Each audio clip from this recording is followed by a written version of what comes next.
Can you hear me? Have you got sound now? Can you hear me? Can you hear my voice? Looks like I fixed the microphone.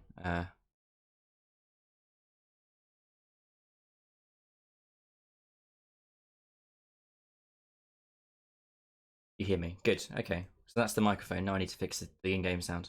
There should be music playing as well, but that's not working either. So it's not an MFSS setting. I'm certain of it.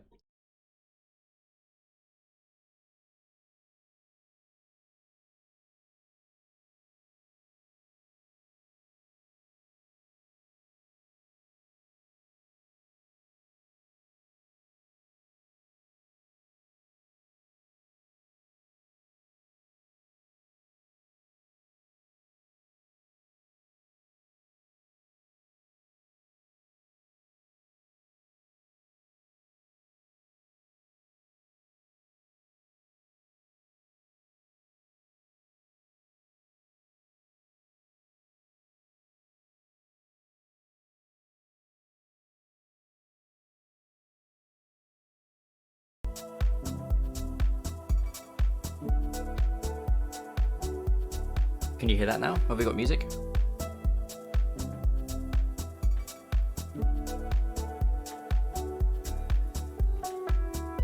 Okay, thank God for that. Right, let's go in 2 minutes.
No comment. Maybe I forgot, maybe I didn't.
Right then, I say we get cracking.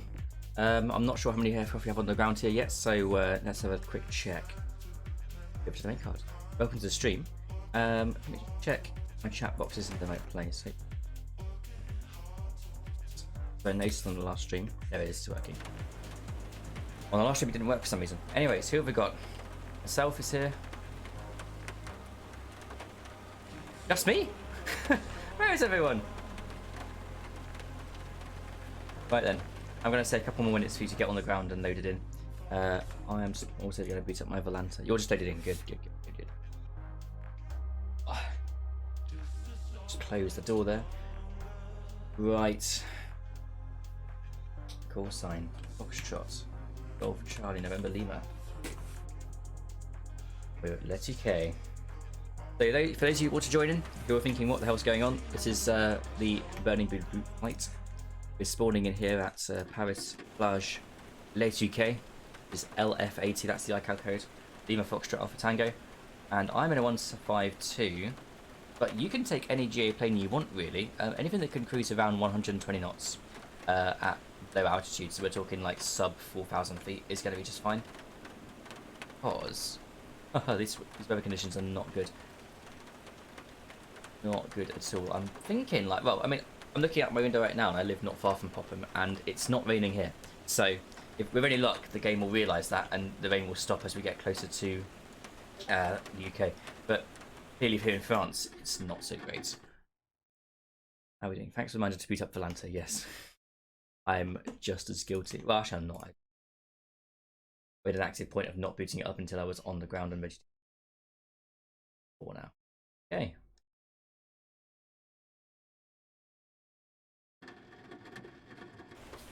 Who else is joining us today then? Because I've only seen one plane.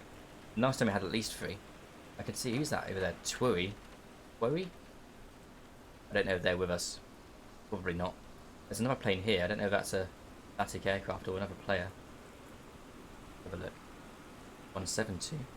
It's got absolutely no skin on it, so I'm going to guess that it's a static aircraft, isn't it?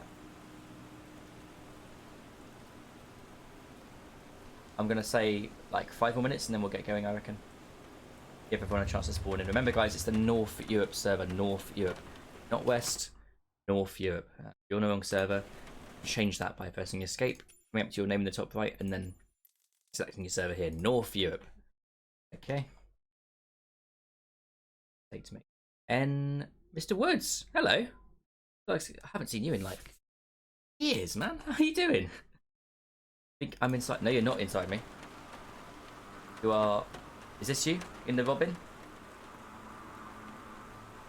This must be you, surely, because that's just popped in for me. Wait, what are we waiting for? Anyways, good. November 020 Upper Delta loading in. I'll keep an eye out for that one. Wait, it's me. Oh, it is you. Good, good. So you're in. Touquet's here. I'm guessing he's not with us. I don't think he's part of our entourage. We'll see. Maybe he's just taxiing over to get a better look. Taxiing very fast. Lord. He's got a DA. Is that a DA 62? It's a oh, it's a Beechcraft. I think it's a King Air 350i, but that's a beautiful plane.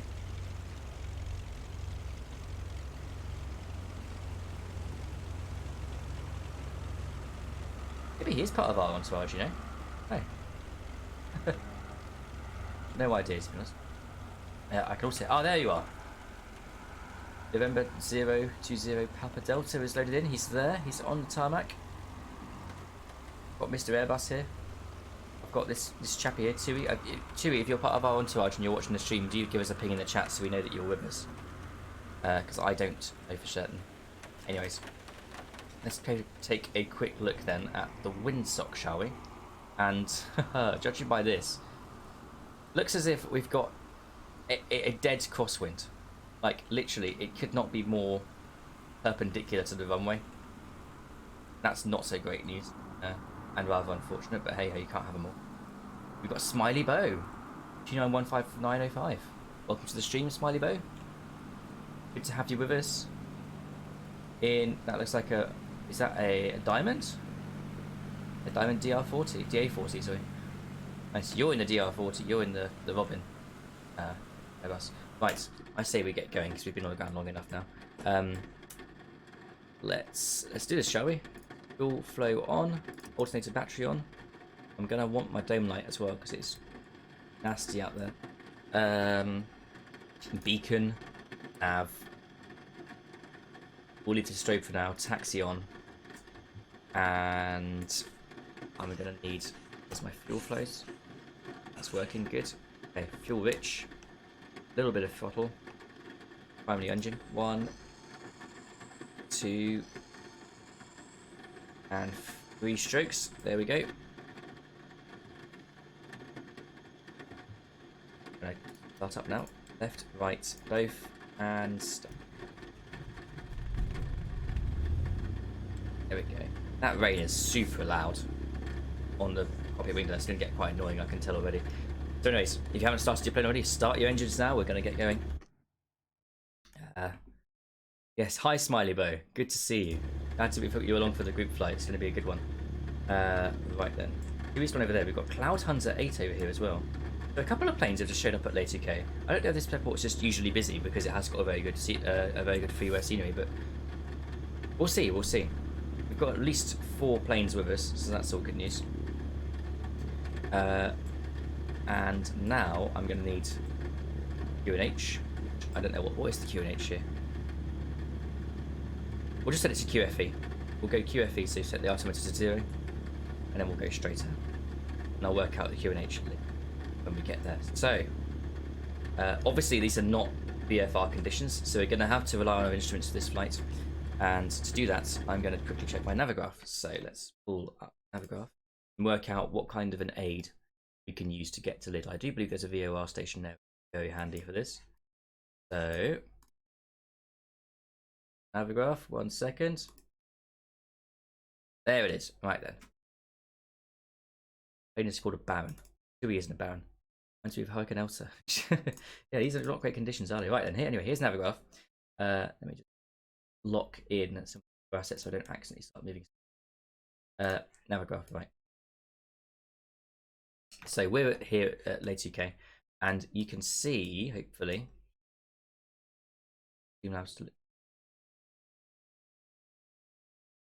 there. Now it's covering more of the whole screen. We're here, and you can see Lid. Oh, sorry. Oh. Lid has a VOR DME, which is really handy. Unfortunately for me, the Cessna 152 does not have distance measuring equipment.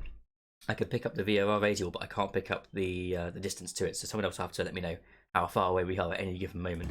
But the frequency for that, as you can see here, is 114.05. So we're going to come in here to our nav radios, and these nav 114.05. Put that in the active, and okay, not receiving a signal yet. That's fine. I'm sure that once we get in the air, we will start picking up Lid. How's everyone doing for progress? Let me just get rid of the Navigraph here so you can see what I've done. 114.05 is in the active nav frequency now. Looks like Mr. Airbus is rolling here.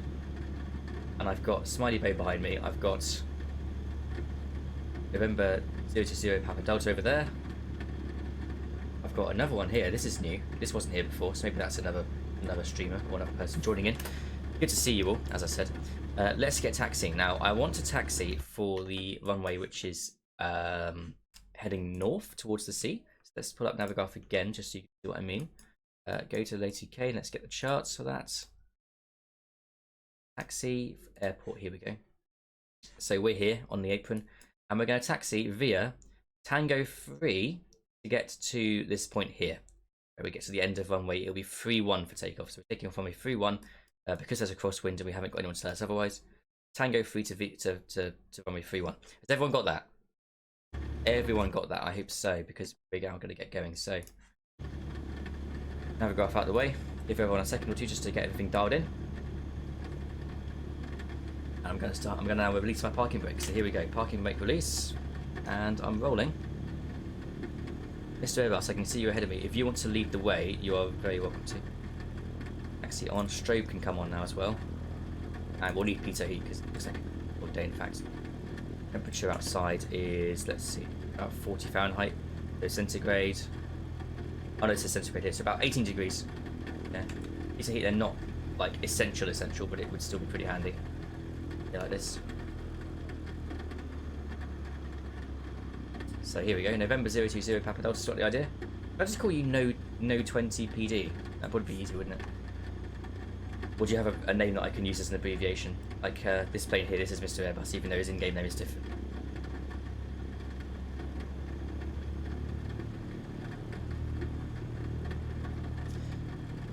Carry on this taxi. I come around this corner, I'm going to check Twitch chat. Whoa.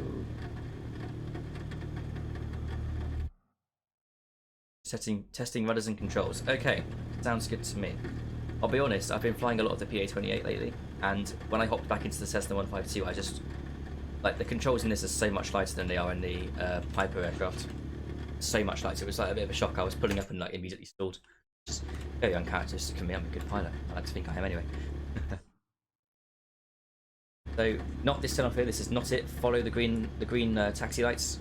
This is taking us along Tango 3 now. That taxiway out to the runway, and then hopefully, I'm really hoping that this weather clears up because it is absolutely rancid. And of course, if we get to Popham and it's still like this, then we're not going to get much ATC. Although, as I say, I'm looking out my window right this second and there is no rain. So, fingers crossed. Fingers crossed we'll eventually get into VFR conditions. Going into Popham. Right then, I can see that no 20 PD is on the runway, so if you want to go, mate, and start the takeoff roll, then go for it. We'll follow up behind you. Looks like he's just taking my advice. Off he goes. Right then. So we're going to switch to landing lights on. Taxi's off. Flaps 10 now.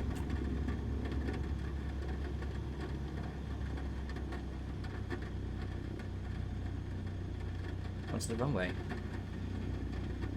At this point, if I was being ultra realistic, I would do my run-up checks, but not today. We want to get flying. We don't want to be sat on the ground forever, do we? So, got Smiley right behind me, and then Mr. Airbus behind him. That's fantastic. Bit more power to get onto the runway.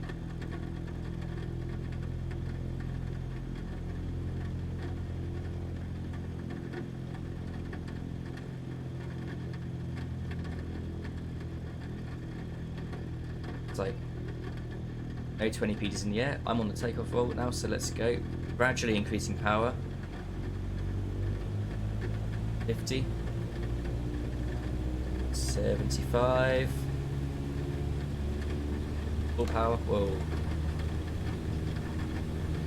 I want to rotate at about 55. There's 40. Nice piece alive.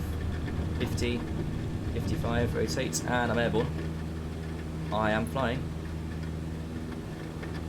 And at first, I want to try to just hold the runway heading until I can get up about 1,000 feet. That would be about 31 degrees. 310, I should say. It's not a good day to be flying, is it? Unfortunate that the weather's not turned out for us.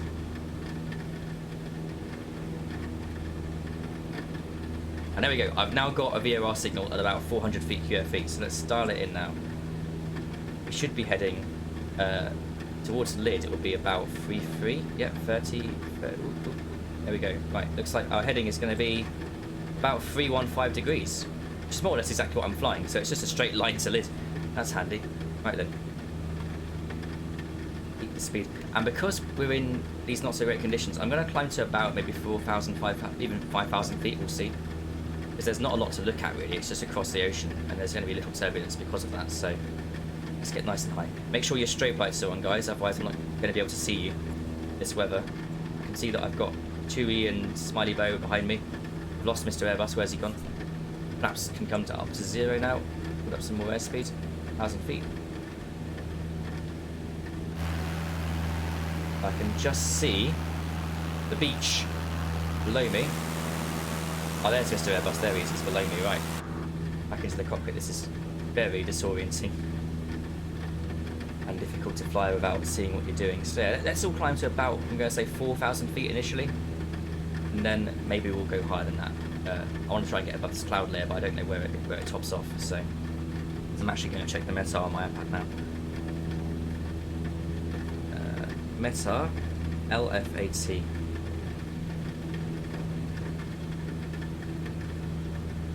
And I've got METAR for Touquet, which we have just departed. And it's saying, port was made 15 minutes ago, that's good. Wind 3 knots from the southwest, so yeah, it was a crosswind, as I say. Temperature, pressure, 1015 hectopascals, let's dial that in. 1015, it was more or less QFE actually. A little bit under, so 1015 hectopascals. I've got silver 3 IDS here in a 152 as well. I'm soaring past it. Right. Broken clouds at a height of 2,500 feet. Oh, that's right then. We should break through this cloud layer at any second then. Oh, that's the forecast. No, sorry, that's the forecast, not the real thing. There's light rain, visibility 10 kilometers or more. That's a lie. I can see maybe 10 meters or more. And yeah, the forecast though is a cloud ceiling of 2,500 feet. Broken clouds at a height of 2,500. Broken clouds at a height of 700 feet, and then 2,500 feet cumulonimbus. But we're at 2,500 feet here, and I'm seeing no sign of this cloud layer going away. Although it does look like it's getting lighter up there. I can't tell. I'm just going to go into the Twitch app now and check my Twitch chat from the iPad. Look if I can get to it. There it is. Let's hold this course. Oh look, look. The cloud layer is breaking up. Yep, we are just now climbing through the top of the cloud layer. Fantastic. So I might actually be able to see you all. Let's continue that climb, guys, to 4,000 feet. Sorry, 4,000 feet. That's what I want to see. You're clear at 3,200. All right, so another 400 feet. We should be there. 4,000 feet. Let's go.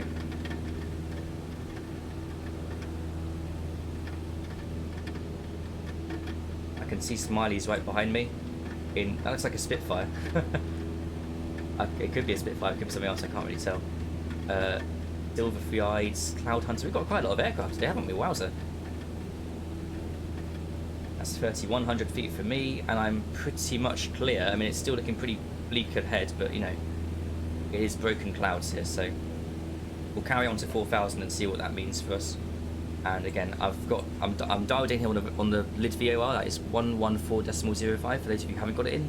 114.05 in your navigation radio, and then you're going to follow the track 315 or 316 degrees towards lid.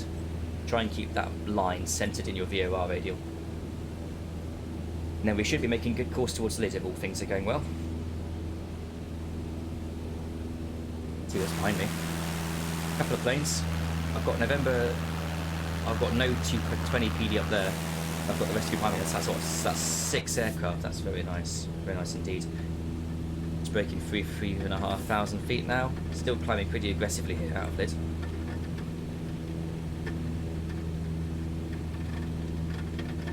And according to my naviggraph, we've just come over the coast. Of course, like if you were doing this like really old-fashioned, then you would just be using the VOR to navigate. But in any modern cockpit, you would always have an iPad or a tablet of some kind with GPS technology on it. So even though this plane hasn't got GPS, like in reality you would always most likely fly it with some kind of GPS device on board, which is what I'm replicating here with the iPad. And it says that we've just crossed, well, we're over the sea now, making good progress towards Liz. We've just come over Etaple. Okay, 4,000 feet looks like it's not so great, so I'm going to say let's keep climbing up to 5,000 feet now, guys. 5,000 feet. Still getting fair bit of cloud here and I can't see much, so I'm thinking maybe like that looks like there's a bit of a gap there. We'll try 5,000 feet, so a little bit longer of a climb. Higher than you'd usually go in a Cessna like this, or at least if you were flying VFR, but of course this is VFR, we're IFR at the minute. Switching to VFR once we get to England, hopefully, assuming the weather's all good. What's my chat saying? Yep, lots of nice stuff. Nice from the Neon Tree. Fantastic. Good to have you back, Neon Tree. It's been a couple of streams now, I think, since I last saw you, but it's yeah, good, very good to have you back. Especially today of all the days. Ah, look, here we go. 4,500, and we're just breaking through the ceiling again. So that was a good call.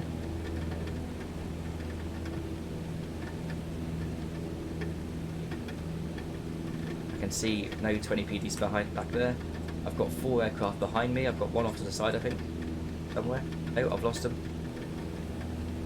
Yeah, I'm at 4,500, and it looks like I'm breaking through the cloud ceiling just about here, or at least getting pretty close to that. I still see the French coast down there. That's a really good view, isn't it? Ooh, ooh, ooh. Right. I mean, it's sunny for me IRL, so it should be VFR if MFS's weather isn't bugged. Are you meaning down in Popham? Because I don't know what it is in here. I mean, the meta report that's been made on TAF.com is saying that it is actually raining in France. That's not MFSS being bugged, although I have known occasions where MFSS doesn't present the correct live weather in my location. So I'm praying and hoping that, you know, we've got at least another hour and a half probably until we get to anywhere near Lids. So anywhere near Lids, anywhere near Popham. So that should be enough time for the game to work out, you know, that the weather is now better. Fingers crossed. Anyway, according to my actual real-world weather forecast, it says that we're expecting a little bit of rain in the next hour here in the south coast of England, but we'll see. Anyways, point now being that we've reached 5,000 feet, or we're just about to. So I'm going to pull the throttle back ever so gently. About 2,400 revs. There we go. Now I'm going to notice a little trim for 5,000 feet.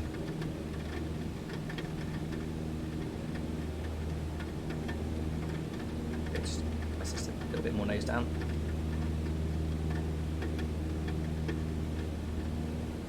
Good, more nose down trim. Plane still wants to climb even with limited power. There we go.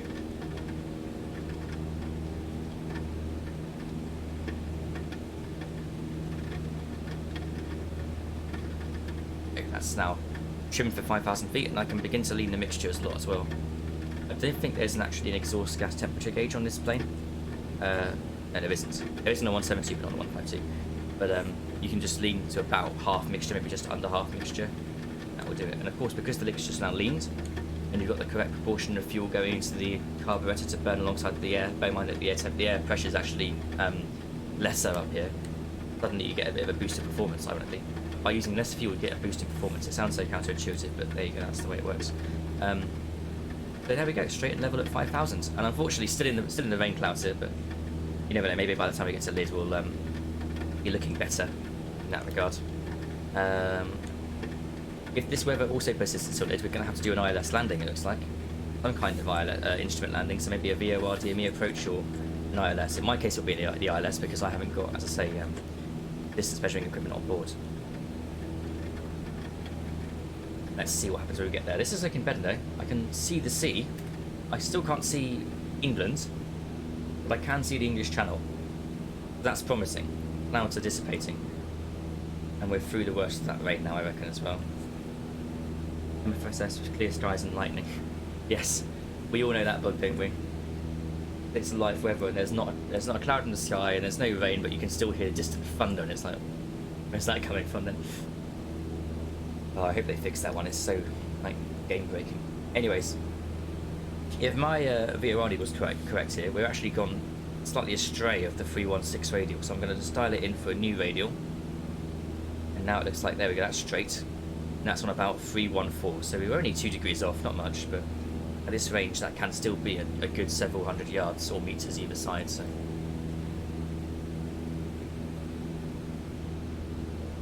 how are we all doing then behind? Looks like everyone's got trimmed off and straight and level. I've got Smiley Bow here. Is that a Spitfire? No, it's Diamond. The A40. I remember seeing you on the ground actually, now I think about it. Smiley Bow. I've got Silver riding the 152. I've got Mr. Airbus here, Cloud Hunter. I don't know this right here, Matt Bonds with us. Medas is probably not with us, but we'll see.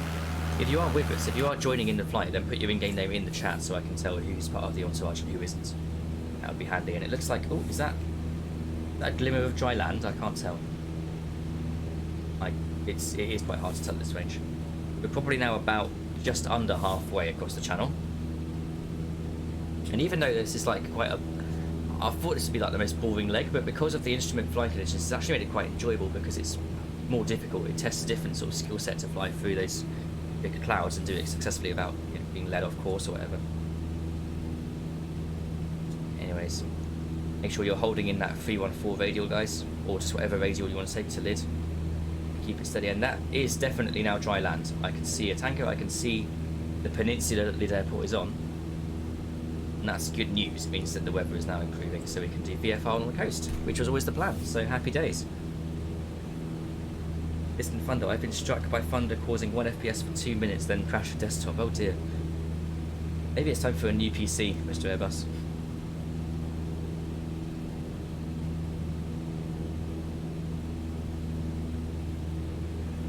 Anyways, I've actually gone down a little bit here. We're not at 5,000 feet, so a little bit more nose up trim. Keep it steady. If your plane doesn't have VOR equipment on board, and for whatever reason you're not flying with a GPS either, you could use NDVs. Let's just quickly go to... Oops. Keycap has actually come out of my keyboard. One second. There we go. Right. Navigraph here. Tabbed out, but you can't see that. Hold on. Need a bit more nose up trim again because we're still dipping. Let's go into Navigraph. Where is my... There it is. Okay, lid. So you've got the VOR here at 11405, but you've also got an NDB, lid 397, which is directly overhead the airfield. So you come over to your NDB here, or your ADF. Was it 17? 397. So there's your ADF 397. Make sure it's set to. Make sure it's set the ADF. There it is, and then you'll get this little needle here. And as long as that's pointing due, like as long as that arrow is following the same like course as the orange fuselage of this like little plane in the middle of the instrument, then you're flying directly to it. So I can make a little bit of a left turn here actually. Nice and straight. There we go, that's looking good. Whoops, overcorrected a bit there. Oh. I will upset the VOR because of course the VOR and the NDB are not in exactly the same place, they are slightly divergent. So if you're following one, then the other one might say that you're going a bit astray, but that's okay. As long as you've got one locked in, like they're both broadly the same position, so. What's everyone else doing behind me? What do you mean a UPC? Shit. What's shit? What is shit? I've never heard that word.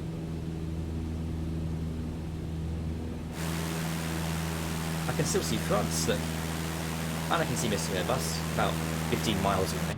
Because he's flying so slowly. God, catch up, dude.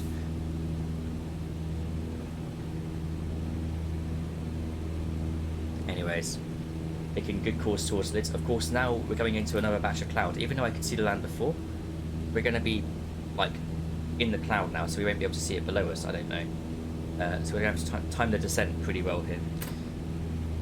Green, what is shit? You literally just said it. Did I? I'm not aware of my own stream of consciousness at this point, am I?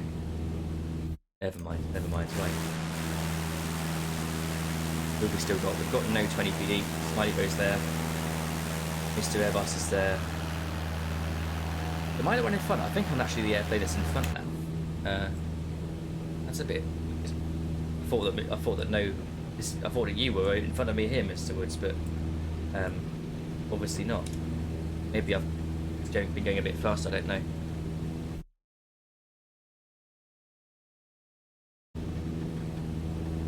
Can I tab out like that? Does this? Yeah, it does. Okay. I was hoping that if I tab out of the game, then you still get to hear the plane, but it doesn't seem to happen, does it? He said we have to. Oh, shit. Yes. Okay, now I remember. I was blurring my words and I went, we have to shit the AVD. ADF. Right. It's coming up. I haven't got a visual on the field yet, although it's definitely about there from memory. This is a lake, and then the airfield's next to it. And you've also got down here the two nuclear reactors at Dungeness power station, so when they come into view, that's probably a good sign. And I'm actually now going to start beginning my descent preparations. So we're going to go to, I'll keep the mixture where it is, but I'm going to now start to gradually pull the throttle back. And I believe in a 152 you descend at 1800 RPM. So, although I want to do a faster descent than that really. So I'm going to come down here about 2200 RPM. And even that's soon enough to drop the nose at quite a considerable rate. A little bit of nose up trim just to counter. Keep that ADF needle centered. Of course, the ADF is on the airfield, it's actually like you can see it when you fly over. So if you can see the ADF, or if the ADF is lined up center, then it means you're doing okay. Silver 3-eyed is here. That's good. He's overtaken me. Looks like we've got good conditions here on the south coast of England now. ADF is still lined up nicely. I'm descending now at 500 feet per minute. I match that descent rate, 500 per minute. Should bring us in nicely to get on the RLS track, because I'm actually going to just quickly tab out and check the METAR for lid. METAR EGMD, isn't it? Mike Delta. Here we go, METAR for lid. Now you can't see this because it's on my iPad, but I will read it out and tell you. So the report was made 40 minutes ago at 13:20 Universal Coordinated Time. Wind is 3 knots variable. Pressure 0106 hectopascals. Let's dial that in there. Visibility 9,000 meters. Few clouds at 800 feet. Broken clouds at 1,800 feet. Okay, so we've got two approaches here. I believe there's an ILS on 2-1 and there's something else on the other runway. Let's have a look, shall we? While we're descending here. Pull up Navigraph. This. Did. Charts. And we're going to want the approaches. So you've got an RNP on runway 03 if you've got a plane that can do RNP, which is like it's GPS aided approach. So I can't do that because I've got no GPS. So for me, it's going to have to be the ILS DME or the NDB DME onto runway 21. In my case, I'm going to go for the ILS. So I'm actually now going to make a right turn for heading, let's say, to 00, like due north. And then I'll intercept the ILS track somewhere around DME 8.5, maybe a little bit sooner. It depends when I can pick up the glide slope. And the localizer frequency here, 108.15. So let's go to nav2. That in 108.15 on the radio there. There's our localizer. And the track coming in is 207 degrees. So let's put 207 in as well. Roll this around to there's 2-1. There we go, 2-1, so 209, 208, 207, 3 clicks. That's now set for the ILS approach. And let's make a right turn heading 0 to dial up on the ILS track. So we're going to come in runway 21. You have the choice. If you want to go with runway 03 and you've got equipment that can do an RNP approach, you're more than welcome to.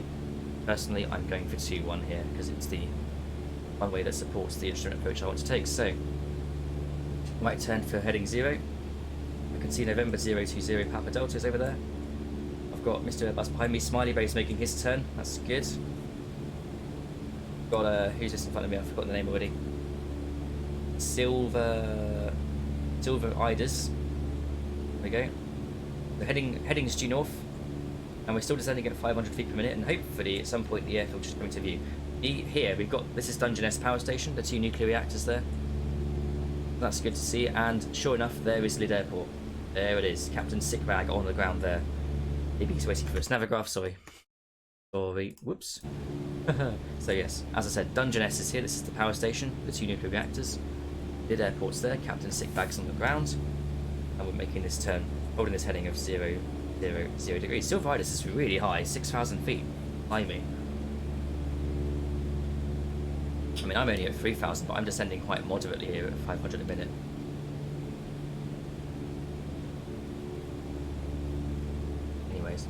So, ILS in a little GA plane, it's not something you do every day, but it is quite fun still because you've got to line up these 2 needles. This one here is the localizer, the vertical, the horizontal localizer.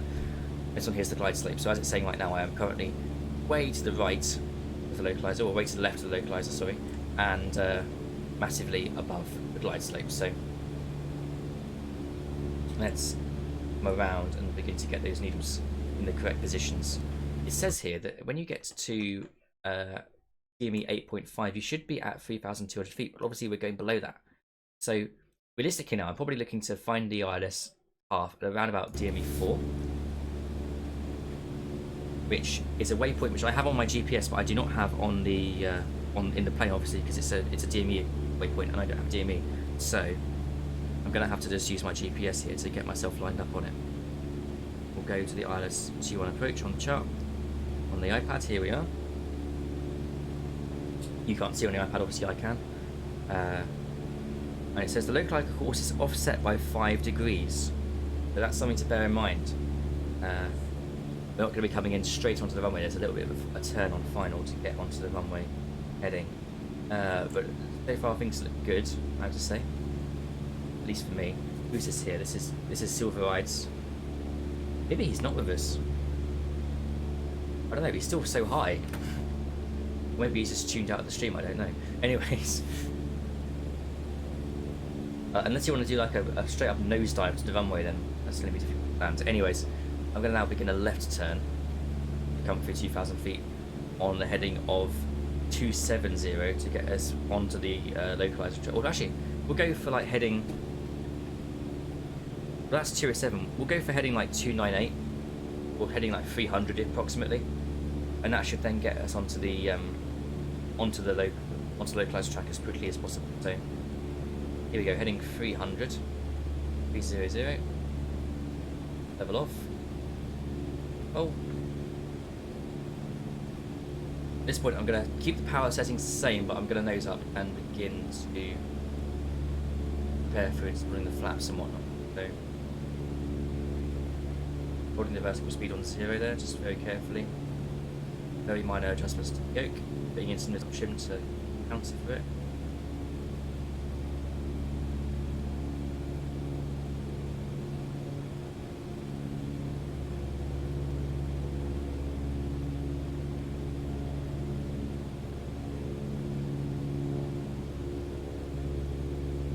So focused I can't talk, sorry chat.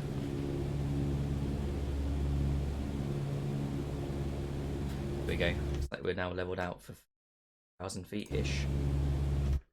Now, we're getting pretty close to DME 4.0. Any second now this localizer needle should begin to swing right. I can see the runway, and apparently I'm too high, that's not great, is it?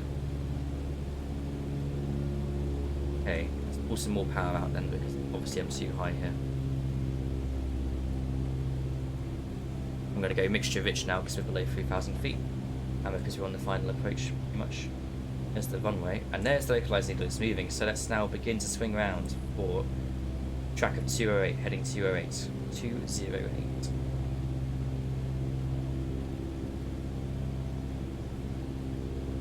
Actually got a visual on the runway now, so I could just do a visual approach if I really wanted to, but November 20 Papa's there, coming in for what looks like, is that a base leg? I don't know. I'm too high for the glide slope, which is not a problem at the minute because I'm still quite far out, and because I can go keep pulling the power out until the plane wants to back down a bit. I've got some rain again, fortunately.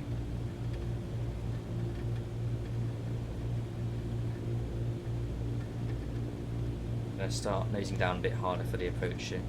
No flaps, so I'm still going quite quickly. There's the map maneuver speed 104 knots. I don't know what the minimum flap deploy speed is, but I'm going to try and do it when the speed is in that little white arc.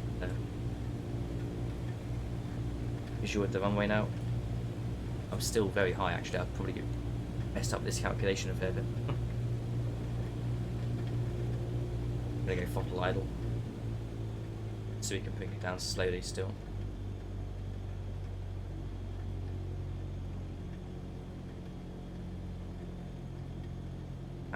Is that Deal? Deal's further up the coast, isn't it? Now sinking pretty rapidly here. They go flaps 1 now. Steady. At this point I've more or less switched from being on an ILS approach to a visual because we now have a good visual on the runway. So instruments there to get you lined up nicely then. Visual approach effectively. Just coming up on the glide path now. Glide slope I should say. Glide paths are only on IMP approaches.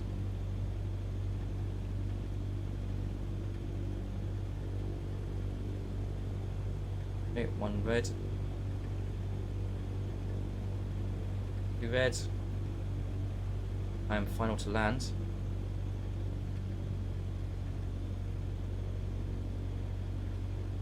Here with the threshold. Runway elevation here is pretty low. I think it's more or less 0 feet. Power idle completely. Going up and down. Bit of brake to compensate, and let's taxi over to the apron, shall we? Just come from France, so we need to do a customs declaration. Behind me. Silver Bow is just behind. Mr. Airbus behind him. Nice. Very nice indeed. Okay. On the ground at last, in the UK. Hopefully out of the worst of the river. So, pulling up on the apron. A spot to park in, shall we?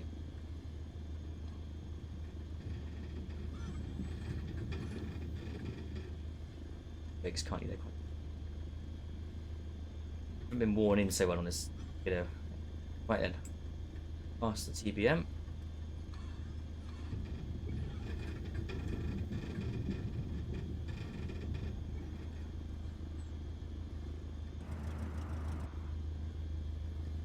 And over here to entrance, landing fees, and maintenance.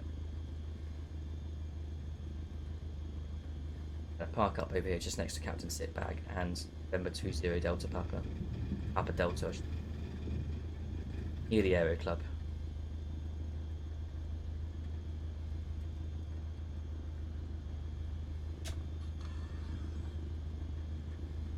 Okay, fantastic. Parked. Parking brake set, and I'm going to go power or mixture to cut here. That will kill the engine.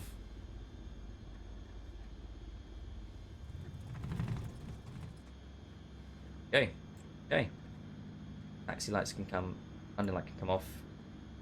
Strobe off, nav off, off. I'll leave the dome on, and beacon off. I'll leave the beacon on because we're going to take off again in a second. So there we go. That's the first leg complete, and we're next to the Aero Club, and somewhere around here, I believe. Let's have a look. Got Miley Bay parking up here. I don't know which actual building it is, but somewhere in here. Home Office building where you do your customs declaration.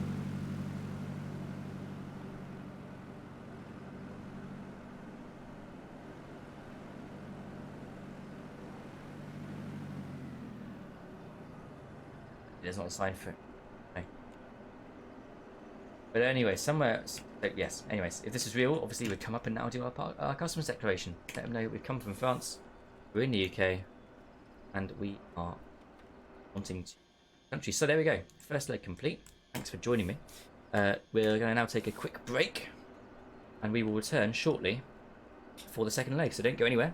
I will see you. Timer. I'm on now. 15:13. So I'll say we'll reconvene at 15:18. Okay. Right then. Until then. See you shortly.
Okay then, let's keep going, shall we? The main card. Game. There it is, right. Okay, on the ground at Lid. Good to see you all. Looks like we've got how many people here? 1, 2, 3, 4, 5. Good turnout. And we've got Mr. Airbus in a citation jet. How's that happened? Oh no, he's in a Cap 10, but he's parked behind a citation jet. Behind the citation. Anyways, good to see you all. Carrying on for the next leg towards Shoreham. So that's EGKA. And it's pretty simple, really. Not a complicated leg. All we have to do, follow the coastline. Because this airport is also on the coast. The west, this is westbound. So just for Cap 10, yes, I can see that. So, where's the windsock here? Actually, I don't need the windsock. I can check the METAR. METAR said 3 knots variable. Okay, so I do need a windsock then. Let's have a look. Dear Lord. Where's the windsock? There it is. And it's saying that the wind's coming from the north here. So I'm going to say let's take off on runway 03 again. Same as we did last time. 03. And then we're going to come back on ourselves towards the coast. And then we're just going to follow the coast all the way to Shoreham. Sound good? No instrument flying here in this leg, hopefully, assuming the weather stays clear. Just a good bit of VFR. So, engines are warm already, so I should be able to go to Smixtovich and immediately press start. There we go. Prime, it's already engine fuel in the carburetor. I'm just going to do a quick carb check as well, so we'll pull the carburetor heat out.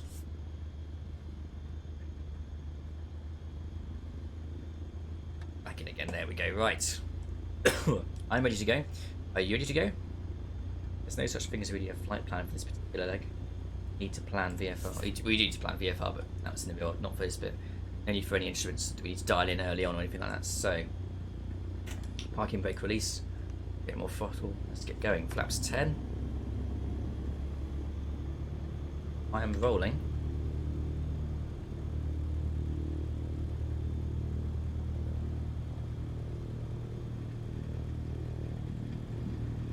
For some reason my control column was leaning off to one side. There we go.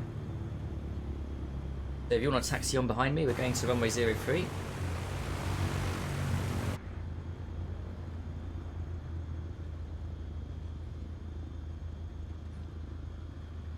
Yeah. 03, okay. Right then, the flaps are already set, so I can just do a rolling takeoff here, I reckon. Let's not waste any time about it.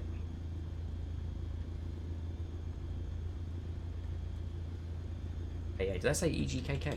What is it, EGKA? Maybe it's just mispronunciation, I don't know. Dear, dear. Right then. Level on the runway. And let's just go for it, shall we? Gradually increasing the power.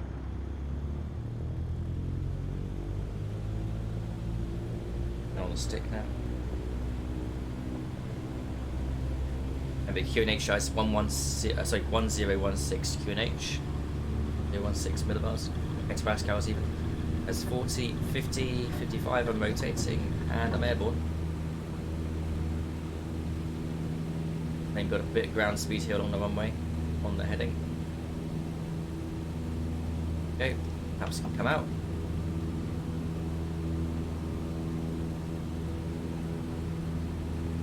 Quite nicely here. Okay then. We'll get up to about 500 feet and then we'll begin the turn. Oh, look at that. That's a lot of planes. All good to see. Right then. Look at you will go as well. Boarding place formation right then. 400. There's 500 feet. Let's begin the turn. So, without trying to kill Smiley Bow here, our former police officer, Mr. Woods, has a left turn onto the crosswind. It's so good to see all these planes behind me. Just fills your heart up with joy when you see it, right?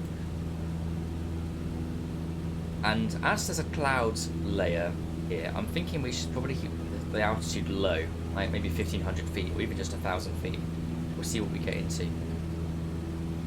come around, complete the turn. It's going to be a full 180. I know I said 30 degrees, but we'll go for 180. So heading 210 now.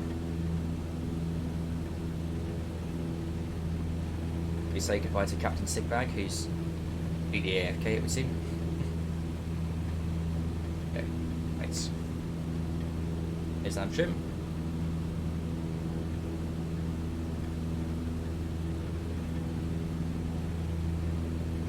I'm going to begin putting the throttle out already here, so come back to about 2300 RPM, we're low level.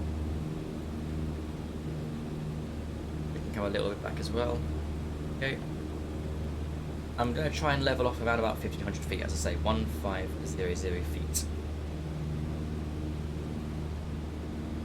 I swear there were like some World War II style like radar buildings around here somewhere that were built, but no idea where they are. But it is quite nice that when Burning Blue Design made the scenery, they went to the extent of modelling the 2 power stations here. I love that. Also, if this was real life flying, you'd have to be careful because there is actually a big restricted airspace over those nuclear power stations for what I hope are obvious reasons. There's also a danger airspace somewhere around here. I think there's a firing range or something, but we'll be careful of those. Anyway, lovely weather over here. Unfortunately, not so much over here. So we're going to have to fly into this big cloud. But that's not so much of a problem. No, I said EGHP. Did you? Oh dear. That's entirely your fault then, isn't it, Mr. Airbus? But that Cap 10 looks really nice though.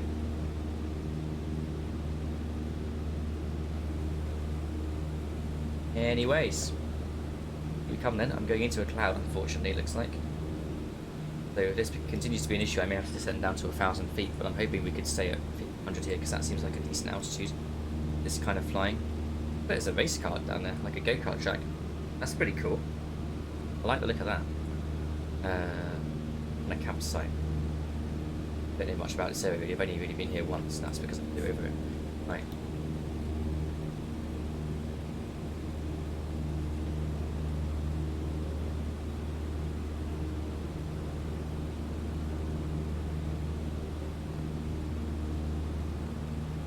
Nice straight track.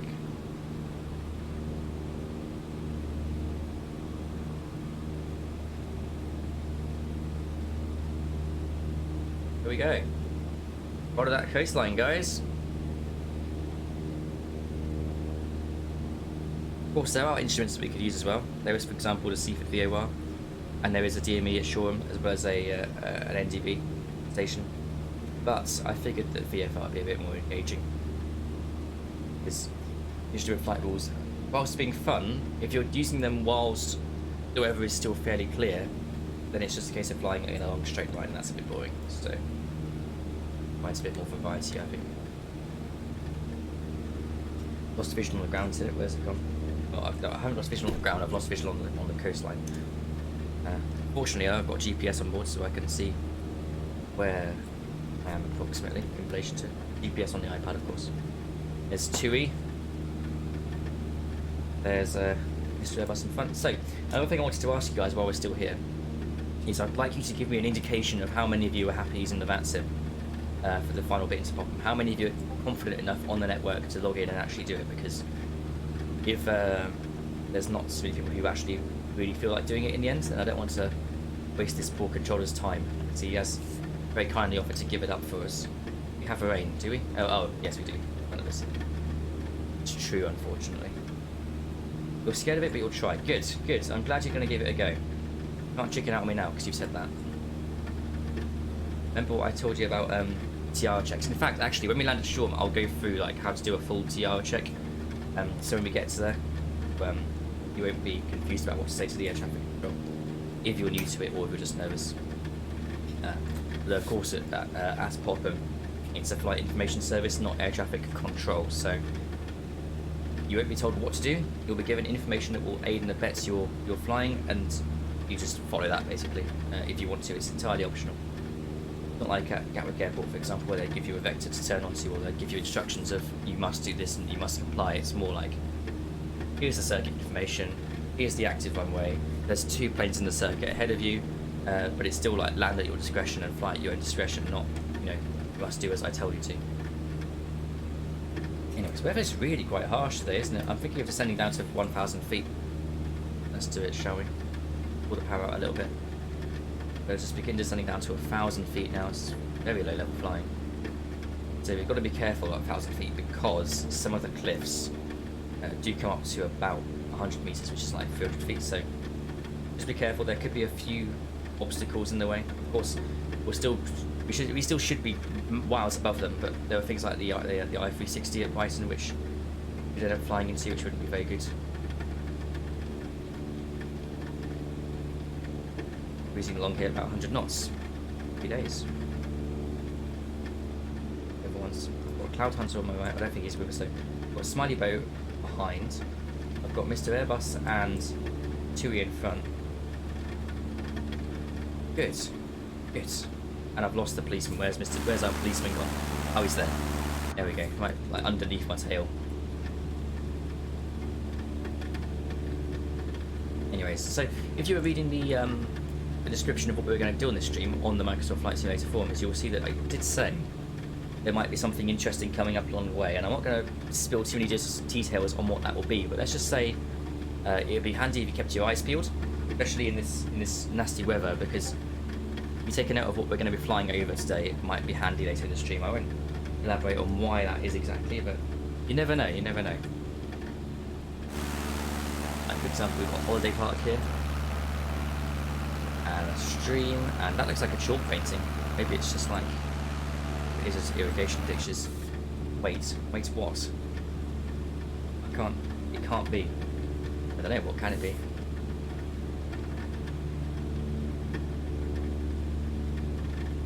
What could it be? We'll have to wait and see. Right. At least I've got a good vision on the ground now. I'm going to go to world map rather than instrument map, and it looks like we're flying over now town of Fairlight. Fairlight, I've never heard of it. Don't you want to? I don't know what you're talking about. I do not know what you're talking about, Mr. Airbus.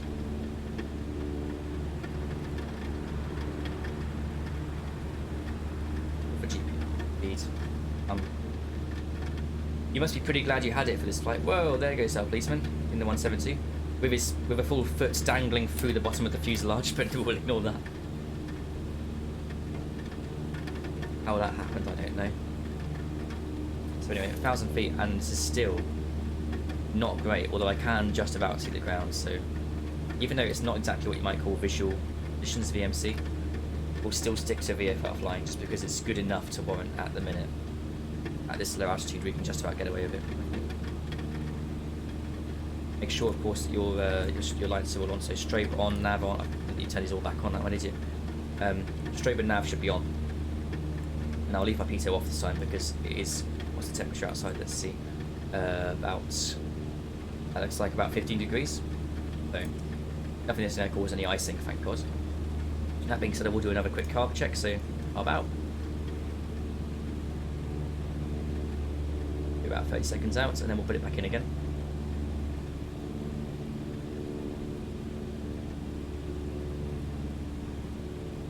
When the carb comes out, we get a little bit less power, so we have to just hold the nose up a little tiny bit until we power back. About 20 seconds now. Come towards, this is going to be Hastings. And back in we go.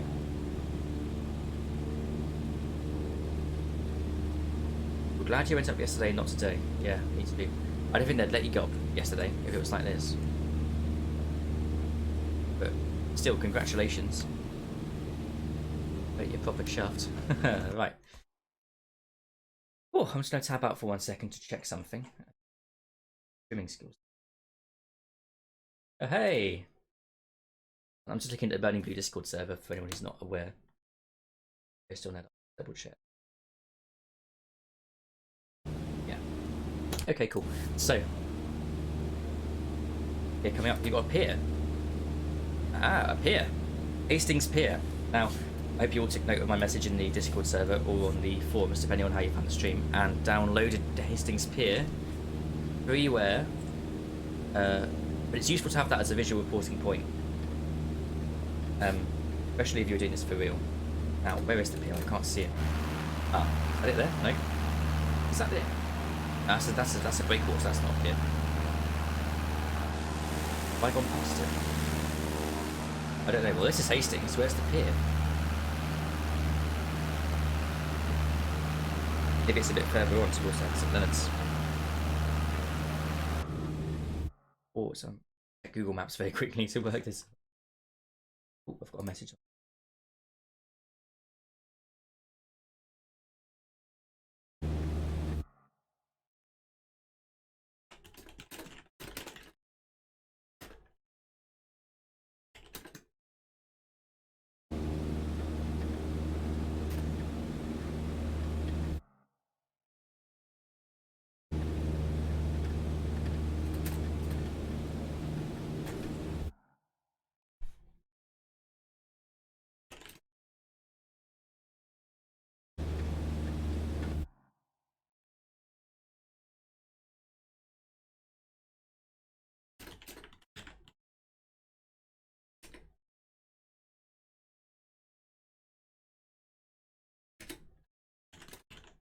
Right, just chatting to my air traffic control guy.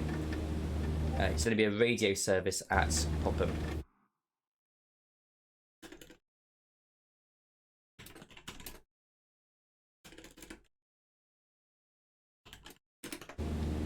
There we go. Sorry. You'll see your pier coming up. Right, have I completely missed the pier? Oh, it's over here, isn't it? Or is it? I don't know, did I completely miss the pier? Like, I thought I downloaded it, but I didn't see one.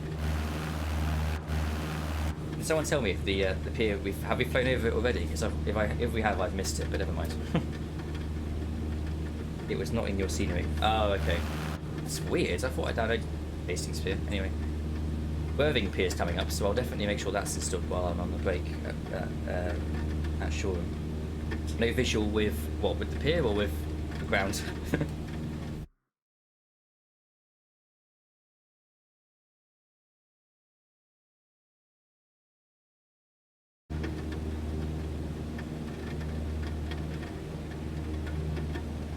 Anything. Oh dear. Right. Let's maintain this track. It's looking good. We're now over Bexhill-on-Sea, which is where my grandparents live. Fun fact. I've been here many a time. Down here we've got Delaware Pavilion, I believe. Yep, that's a bandstand over there. Been there numerous times as well. It's quite nice having that, although it doesn't look anything like it really does in the auto-gen scenery, unfortunately. Who knows, maybe one day we'll get like photogrammetry here. You never know, you never know.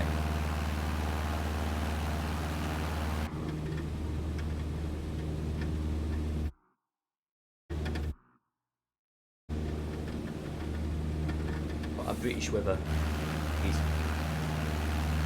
Indeedy, I'm really hoping it clears up. I mean, my contact at VATSIM says that, well, he hasn't indicated that the weather's going to be too bad to fly in, so that's positive. Although this is not boding well, is it, for our group? Might take an extended break at Shoreham just to try and fix the weather issue. Sometimes I've found that, like, if you have the live weather on, then you reload the game, you come back in, and it will give you completely different weather, even with the same like live weather selected. Live weather, sorry. Just takes a bit of a kick. Takes a bit of a kick to kind of wake itself up and work out what the scenery is, or what it should be, anyways. So, all well and good. I can't believe we've got 6 viewers. Hello to all 6 of you. I'm guessing that most of them are people who are flying with me here. I've got Millie Bow flying. Oh, that's their Smiley Bow, not Millie Bow. For a second I was like, oh, we've got someone else flying with us. No, not today. Not today. Takes a bit of a kick. Chokes, yeah. Timing of that wasn't exactly what you call impeccable anyway. We're now coming over towards Eastbourne. It's our next town. I believe Eastbourne used to have a pier, but I think it burnt down.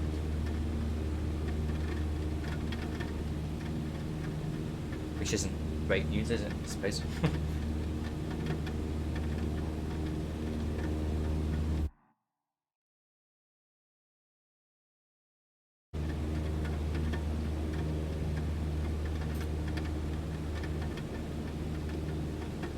So, so hard to fly in. Like, I've got a vision on the ground, but it's so faint. So faint, and that's even at 800 feet, so I'm tempted now to go over to instrument rules again. Just because this is getting increasingly difficult to fly in. Yeah, you know what? Let's change over to instrument flight rules, guys. We're going to go dial in the Seaford VOR. Or nav1, that's going to be 117.00. Just because this is now getting to the point of being like impossible to fly through. There we go. 117, find the correct radial, it'll be about 270, I hope. Yep, there we go, 250, okay. 250 degrees towards Seaford, let's go.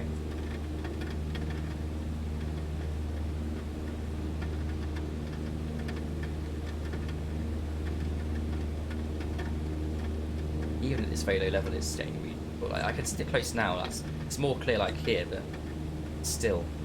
You know, things are not great. Although it does look like I can see the outline of a cloud through the mist there, so maybe that's it. Maybe things are going to be better in Shoreham, I don't know.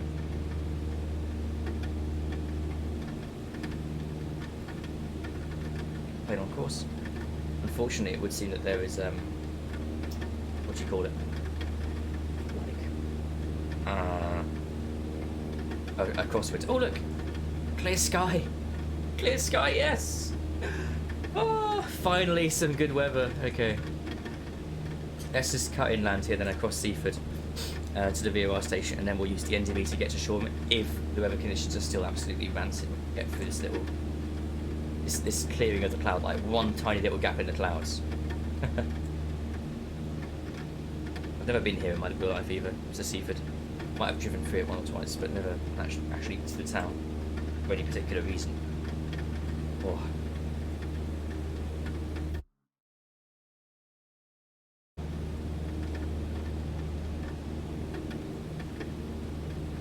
Also, my Seaford and Shoreham photogrammetry has started now. Oh, good. I didn't know there was photogrammetry for Seaford. I knew there was for Shoreham, but not for... I don't know if I've got mine installed or not. I can't remember. Anyways, this just looked like it's actually going to get better, the weather, guys. I mean, I can almost see the outlines of two planes over there. I can see the beacon lights flashing up. I can definitely see a plane there. I can definitely see a plane there. Smiley bow. Whoa. He's keeping it very close. Hanging it right back there.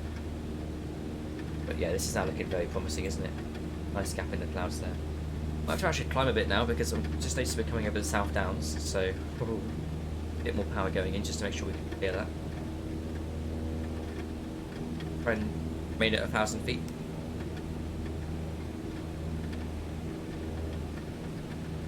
Not, as I've done, deviate massively from the VOR signal.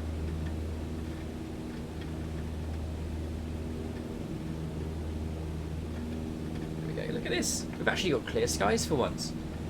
It's amazing, isn't it? Right. Now we're back to VFR, we can pretty much continue what the original plan was, which was hang on to the coast and fly along the coastline over the South Downs here. This is a really lovely little hill range, isn't it?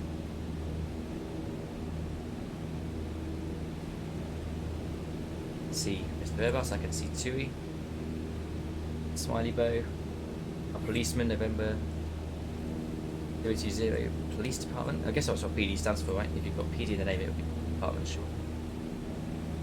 At this point, I'm now completely ignoring the VOR because we don't need it anymore, basically. We are now in, once again, visual meteorological conditions, or VMC.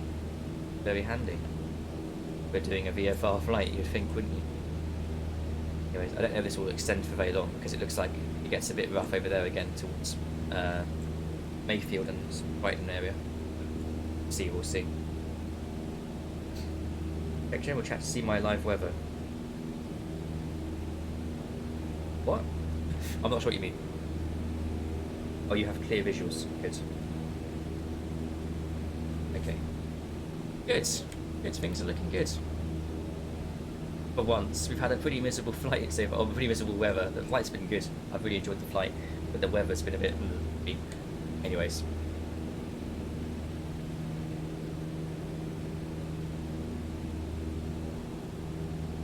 I hope you all practiced the Popham circuit before you came online, because it's a difficult one. It's not by any means an easy circuit. A lot of noise abatement in a lot of most pavement areas that we can't go over.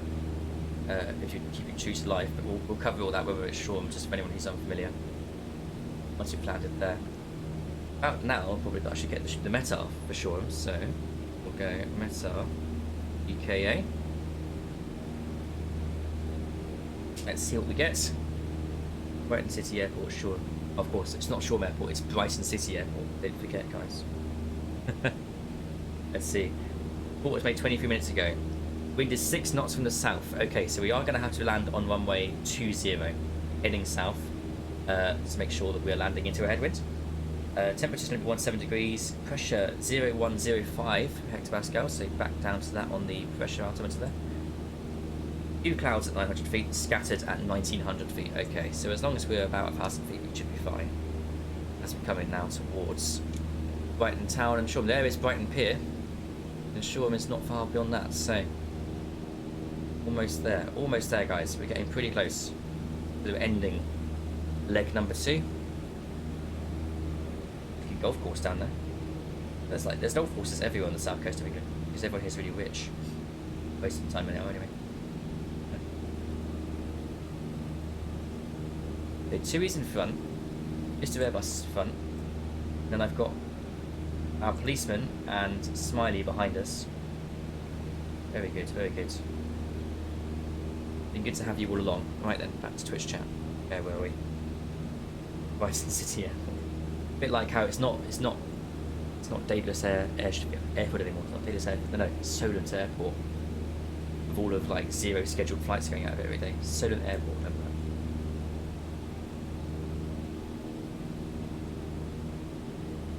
that. Anyways, back to the coastline. Clouds look a bit blotchy, but you know what? For the most part, I can see where we're going now. That's positive. That's very positive.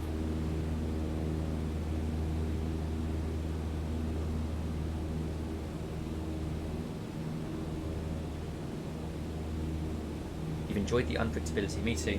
It's been nice not knowing really what you're going to see or flying to. Just spices things up a bit.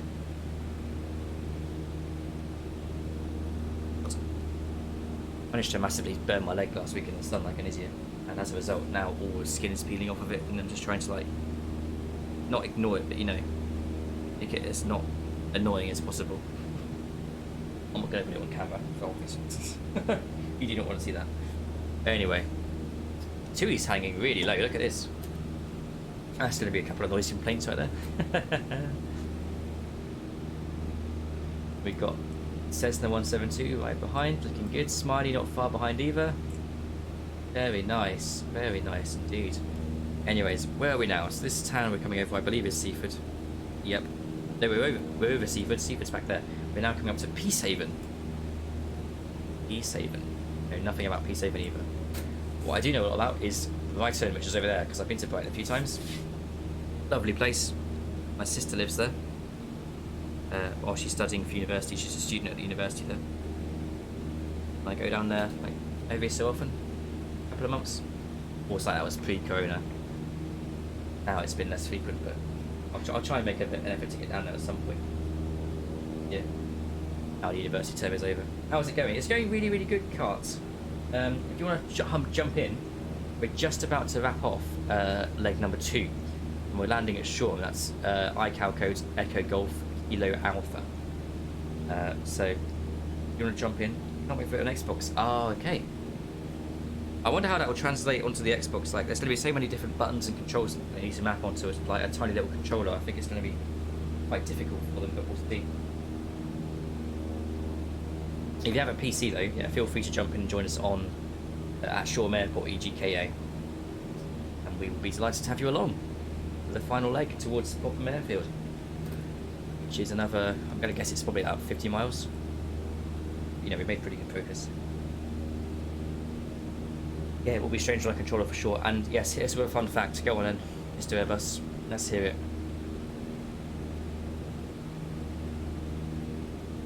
You've hyped me up now, Ivan. When you fly over Squawk, so that's with Squawk 4306. Why is that then? Give me an explanation as to why that should be. Is that like a listening code or something for Southampton or?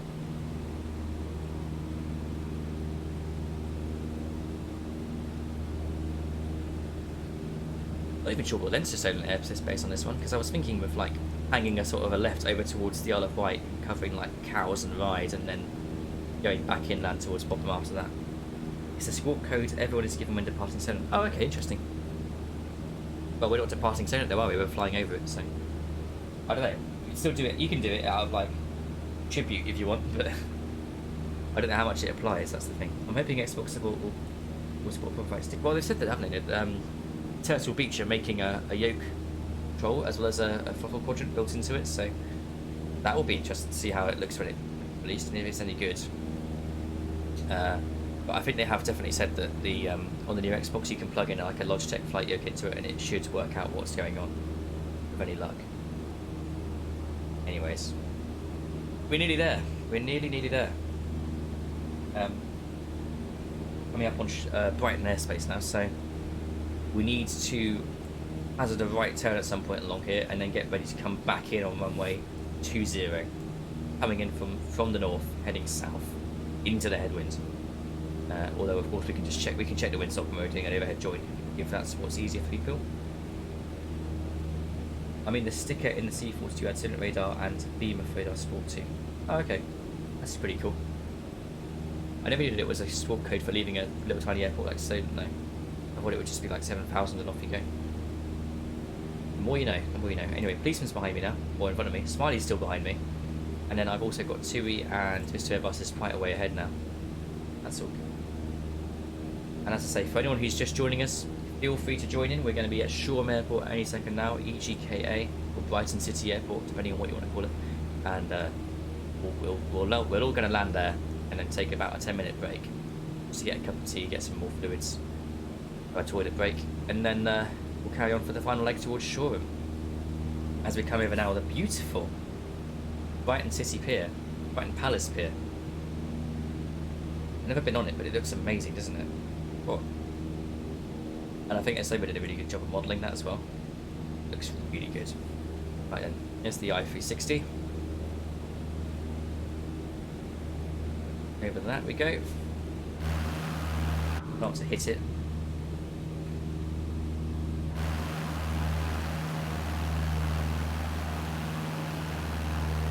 Here we go. Brighton, I've never... I'm guessing I forgot to load the photogrammetry in, which is a shame, but like, it's still such a nice town. And even with the autojet, it looks pretty damn good, I have to say. But there are quite a few buildings missing, like in certain places like here. These tourist beaches just don't exist for some reason. But hey, oh, not to worry, not to worry. Looks like I have got photogrammetry of this like industrial area here though, so that's positive. Anyways, let's now begin to think about landing and landing preparations, shall we? So, yeah, but I can't see it on my map. I know where it is, it's there, it's that filter. So, let's now begin to turn right inland. Get ready for this landing on runway 20. Either the Vista Police Department's had the idea.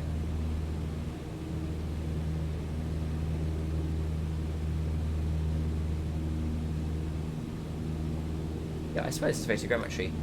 It looks like photogrammetry. I mean, how else would these drills be there? That's weird. I thought it was like the whole of Brighton got it, but maybe it's just this industrial area. Maybe Mr. Airbus can help. How does multiplayer work? When you like join into the world and you load in on a plane, you've got a selection of 3 like options you can pick from. One is multiplayer like turned off completely. One is you see every single player in the world with all of their settings enabled and everything, so like every single player regardless of what they're doing. And the other one is you only see players who are using live weather. So you couldn't, for example, like have you flying into a 50 knot headwind and someone who's right next to you who hasn't got 50 knot headwind on their own client flying like 10 times faster than you. Wouldn't make any sense, but yeah. Maybe that kind of explains it. It's a bit confusing, but you get it eventually. Oh, someone subscribed or followed. Little Lion 93, thank you very much for following. Hope you enjoy the streams from here on out, and this one if you want to join in. We're landing at Shoreham, EGHP, and yeah, Brighton's a separate package. Oh, I see. Maybe they got like segregated then, because I swear at one point I had them both installed, and Brighton looks a bit grainy, but Shoreham looks pretty good. Anyways, there's the airfield, so I'm going to now start pulling power back out. Mixture rich again. Let's begin to prep for the landing here. I'm going to make a bit more of a right turn just so we can have a sort of a longer final. Let's see, Clavier Meisler is on the ground at the shore. Touquet's there, coming in nicely. I'm sure that the police officer is not far behind him. Another follow, oh my lord. Part 3LL, thank you very much for following. This is all excellent. I'll get like, what's it called when you get like the Twitch verified status, I think it is. That means you can then start to do some more cool stuff for the channel. That'd all be very handy. But thank you very much for the follow. Part 3LL, very much appreciated indeed. Thanks for joining in as well. Right then. I think we can now go flaps to another one. I slow down. Fury2291, thank you very much for following. It's me. Where have all of you guys come from all of a sudden? What the hell? Right then. Okay. Let's begin to turn on to final now. Flaps are set for 1. I might put a second notch of flaps in, but we'll see. I think we can probably go about. We're lining up now. There's the runway. We're a bit to the right, so bit of a correction there. And I'm going to pull some more power out now. Most out as well. Oh, I see Fury's joined in. Hello, Fury. It's so nice to have you along for the last leg of the trip. This is going to be absolutely fantastic with another pilot. Right then. 3 of you on the ground already. It looks like I'm the last to go in behind Fury. Or in front of Fury, I should say. Fury will be the last one to go in. I'm famous, yes, clearly. Where are you flying? Okay, little line. We started out in Les Touquet in France. We went from there to Lid. We've just come from Lid to Shoreham, which is here. That's EGHP. And from here we're going to go to Popham, which is EGHP. Another 50 miles or so. So if you want to join in for that last leg, you are absolutely welcome to come and join in. More the merrier, in my opinion. I'm quite high here on this final. I might even need to go around. Your approaches in the road that I've messed up, dear. Yeah, power idle. I'm way too fast here, aren't I? There.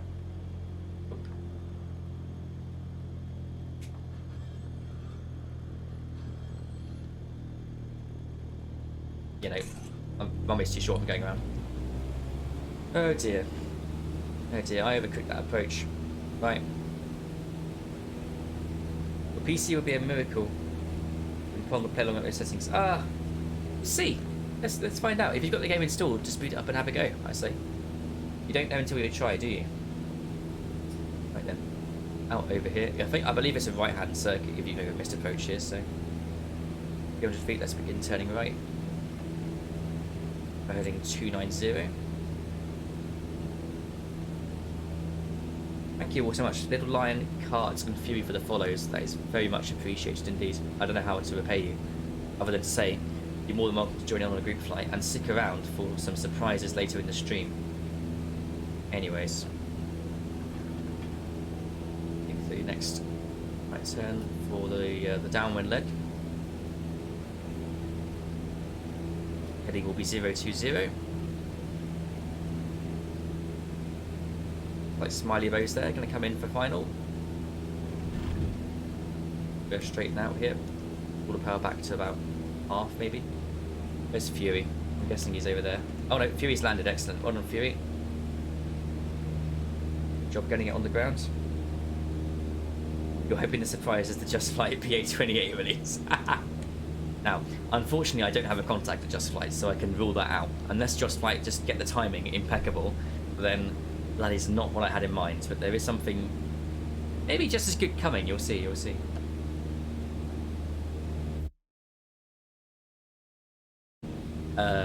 Where is the runway? It's there. You should make the turn really when the runway is at 45 degrees to your tail. So a little bit longer. As soon as I can see the threshold out of the corner of the window, which is right there, let's turn. Just because the 161. We'll see. Depends what you value as being really good, but I think it's a pretty damn good surprise that will appear on the stream. We'll have to see. We'll do it when we get to Popham. So only those who stick around till the end will get to witness what this is. This amazing surprise. Right. Still a little high according to the puppy lights, but that's okay. into turn and line up on final now. After we had to go missed. Okay, power out.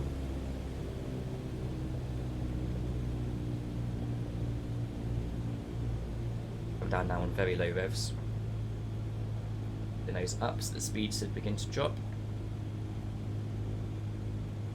Be much better already. Okay.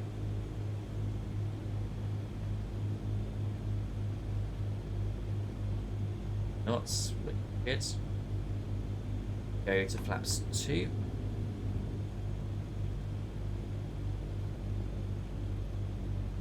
Over the threshold. Go, yep. Much better, right then. And power idle. Flare.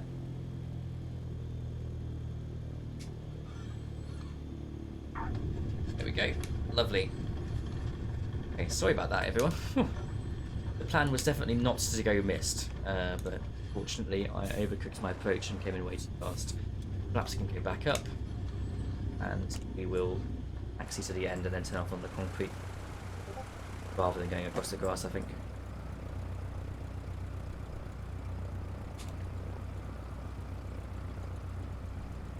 So, you reckon it's a PM... I've just done it again, haven't I? PMDG 737. No, it's not that either. General. Oh, in the Discord. I'll have a look when we pause and go for a break. Right then.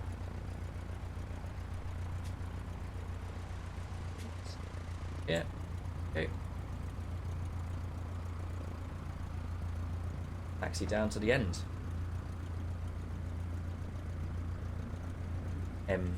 EDMG, yes. That was me who was reading your chat, by the way. Right. Taxi over. Like everyone's here in position, that's all very good. I think I was the last one down, actually. Looking for name tags in the air. I can't see anyone who's with us. That's good, everyone got down safely before me. You can now have the dome light come off because the weather's much more favourable.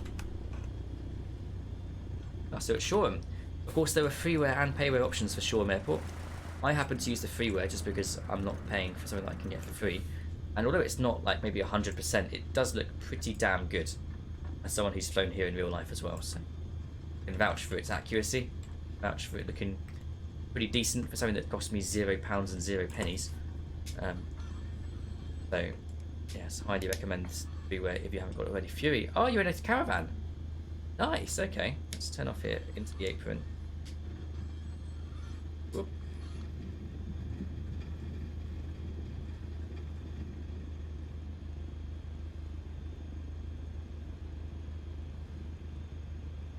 I'm going to go here just in front of Mr. Airbus. They will go brakes, stop the plane. Then full rider to the right, left tail brake, and amp up the power to turn around.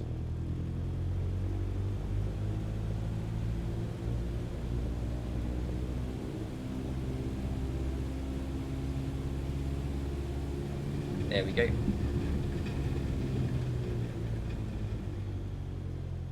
that wasn't exactly what I planned, but it will do. It will do. Okay, right then. So, mixture cut and engine off. Good. Looks like we've still got plenty of fuel as well. About 25% of fuel left. Fantastic. Right then. Well, good. Yeah, I think we're all fine. So. Nav and strobe off, beacon off. We are now going to take a short break.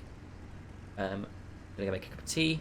And when we come back, we're going to quickly discuss sort of the procedures at Shoreham, at Popham, sorry, before then heading on our way to Popham. So in a bit, we'll see you shortly, guys. Not long to go now.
Okay then, let's get going then on a final leg.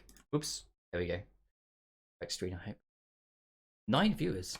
9 of you. Right, and how many on the ground? 1, 2, 3, 4, 5, 6 lanes. Good. 6 including me, of which I know at least 2 are going to be on VATSIM, because that's myself and Mr. Airbus. If anyone else wants to go on VATSIM, not difficult, and I promise that we can help you through. So what you're going to need is something called VPilot. It's a little tiny client that runs on desktop. It takes like all of 2 seconds to install from the internet. And I'm going to just quickly get a capture on it. So Pilot, there we go. Add it in, and there it is. Pilots. Right, hopefully you can see this now. This is what it looks like when you have it boosted up. And basically, this is what you're going to use to connect to the VATSIM network when we get close enough to do so. At the minute, it's not that relevant. Your sim just crashed. Oh dear. That's not very useful. Never mind. But yeah, you can use this to connect to the VATSIM when the time comes. Of course, not at the minute. Because we're not in a VATSIM area yet, but although we are getting closer. Popham is not very far away, and they do have VATSIM staffing there for a request that I put in. So, it's going to be all quite fun, I think. In terms of when we get there, Popham is a radio service. So it's going to be EGHP R tower. And what that means is that they will give you not so much air traffic control as much as guidance on how to get to the ground.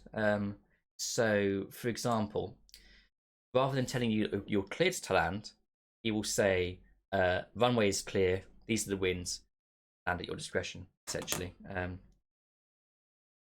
That's basically it. It's not too difficult. And,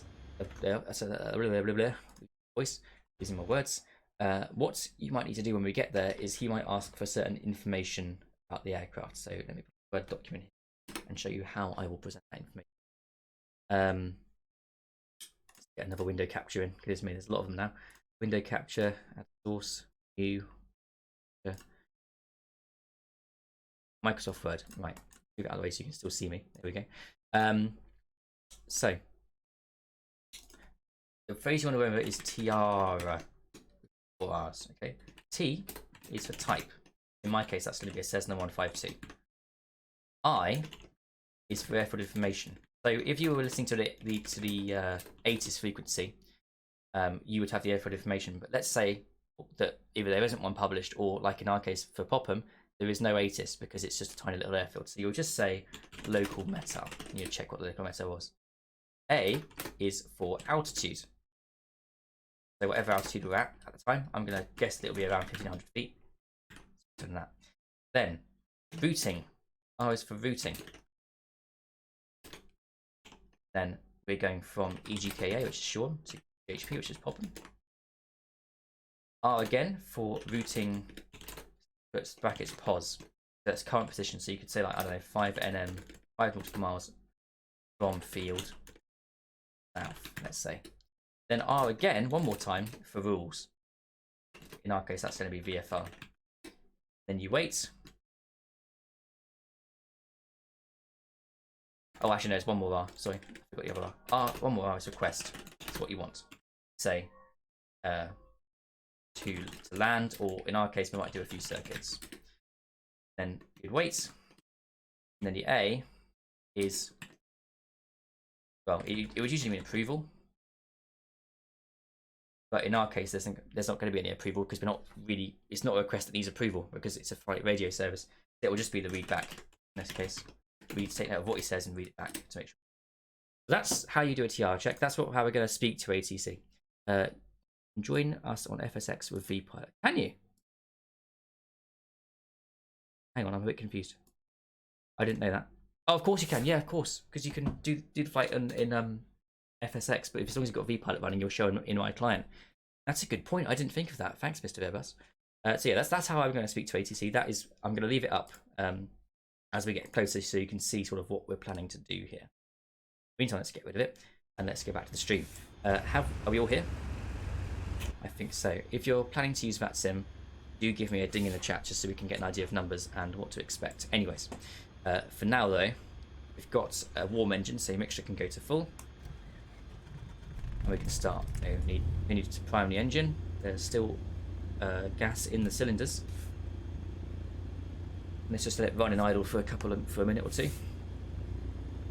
Put a little bit of throttle on. And of course, because of the wind situation, for some reason I can't get third person close there I can. Right. Because of the wind situation, we're going to be taking off on runway 20, so that's going out towards the sea. And even I can bring up here the taxi instructions. Where are they? Navigraph out of the way. Popham. Sorry, Shoreham, not Popham. Taxi. Here we go. Right. Navigraph. There it is. Right, Navigraph. So we're here. We're going to taxi to holding point Kilo 5, Kilo 4, Kilo 3, Kilo 2 along this taxiway here, which I'm guessing is Kilo, and then to Kilo 1, hold short, and we'll get on the tarmac runway, which is 3,399 feet. Take off, right turn, continue following the coast. Okay, I hope that is all fairly straightforward. Let's do it. So, parking brake off. I'm going to begin my takeoff of my taxi roll. Make sure you've got your lights on as well. So, beacon, nav, strobe, and taxi for me. If you're all ready, let's start following in behind. So, off of the apron. This is apron number 8, as you can see. What's the taxiway? Okay, right then. Your own time, guys. Wait at the runway for you. So here we go. This is Kilo 5. Boarding point number 1. Kilo 4.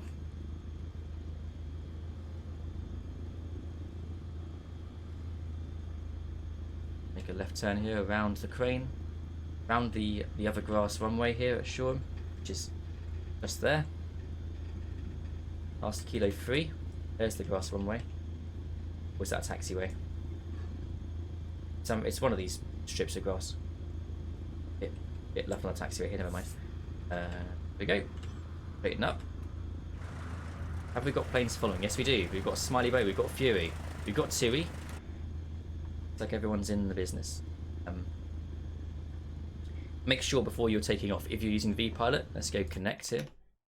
See that on the stream, can you? No, you can't. Okay. Make sure you connect to the network. So in my case, the call sign is FDNL. Now Cessna 152 connect. There we go. Okay, cool. And when you're not flying, or when you're not tuned into a radio, you should be using Unicom, which is 122.800 on number 1. Yeah, so there we go. Unicom styled in. We can begin to make our flight towards Popham. We're going to stick to the coastline. We're going to go over Ryde and Cowes on the Isle of Wight, and then we'll head inland from there. Over Solent airspace, probably. Or over like sort of River Hamble. In inland, making sure not to deviate into Southampton airspace, because now we're on VATSIM, we've got to follow the rules a bit more stringently. Okay. Here at Kilo 1, I'm just going to hold for a second, make sure everyone's got a chance to catch up. Chewy's on the way. I can see Mr. Airbus is coming. Fury's here, Smiley Bow's there. Wait for Chewy to catch up and for Mr. Airbus to get a move on. Traffic Lincoln Daniel Alpha, taxi to runway 20, Unicom. So that's what you can hear there. That is the VATSIM traffic on Unicom that you can just hear there. I think it was a plane at Gatwick, so nothing to worry about for us, although I will quickly make a call on Unicom to let everyone know what I'm doing. So, Shoreham traffic, Foxtrot Golf Charlie November Lima, taking off runway 20 at Shoreham. Good. Parking brake can come off. Let's going on the takeoff roll. Okay. That's the holding point. Anyone lining up for 6 left?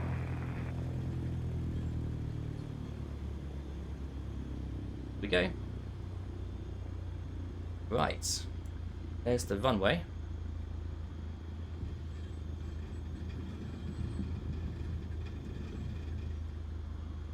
Lined up. Oh, planes behind me. There's a bit of a procession here. Where's our policeman gone? Oh, I hope he wakes up soon and comes back to the stream. Anyways, 20 here. Flaps set to 10. And let's begin rolling.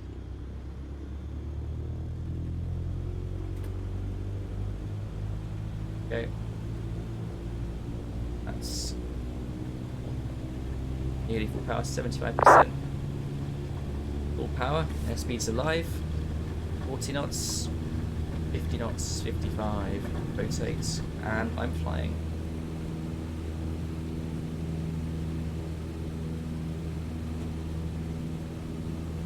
All good, all good. Right then, bit of nose up trim just to hold the climb steady. There we go. Happening behind. Chewy's on as well. Smiley's taken off already. Fury's up. Chewy's up. Fantastic. Right then. As I say, we're going to follow the coast in this direction, to the right, eastbound. Climbing now, because the weather's looking so much better. The weather looks so much better. It really has cleared up now since we came from Lid. We'll say, let's climb for 1,500 feet, shall we? 1500, 1,500 feet on the climb. Let's head VFR along the coast, shall we, guys? Nose down trim. Flaps can come to 0 now. Go above 500. Continue that climb very gently.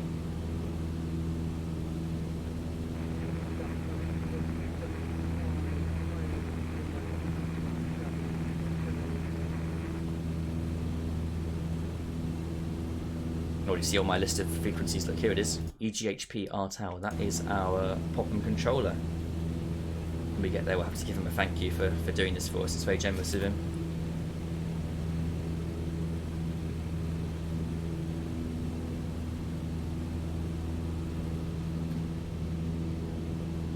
Look, all of the air now, except for Mr. Bill. Whoa, another follow. Captain Daniel Grasso. Thank you very much for the follow indeed. You've just missed our takeoff, unfortunately. So if you wanted to join in, you probably could still do so, but I would recommend logging in now at probably Goodwood Airfield, or maybe even Solent Airfield, we'll see, or Sandown, or Bedbridge. There's loads to choose from, basically. But yeah, we're in the air. We're flying from Shoreham, which is just back there, to Popham EGHP. Nice little grass airstrip, and impeccably modelled, I have to say. Really, really nice modelling from Burning Blue Designs. The latest scenery you can pick up for £11 from their website. I would highly recommend doing because it's fantastic. Right then, pull the power back a little. Pull this climb.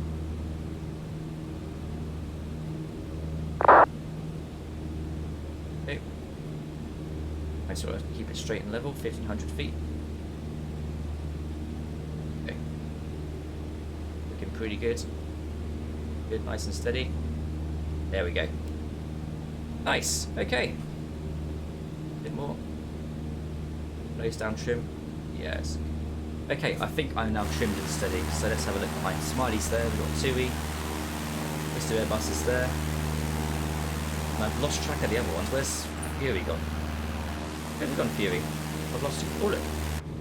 Another pier. It's Worthing Pier.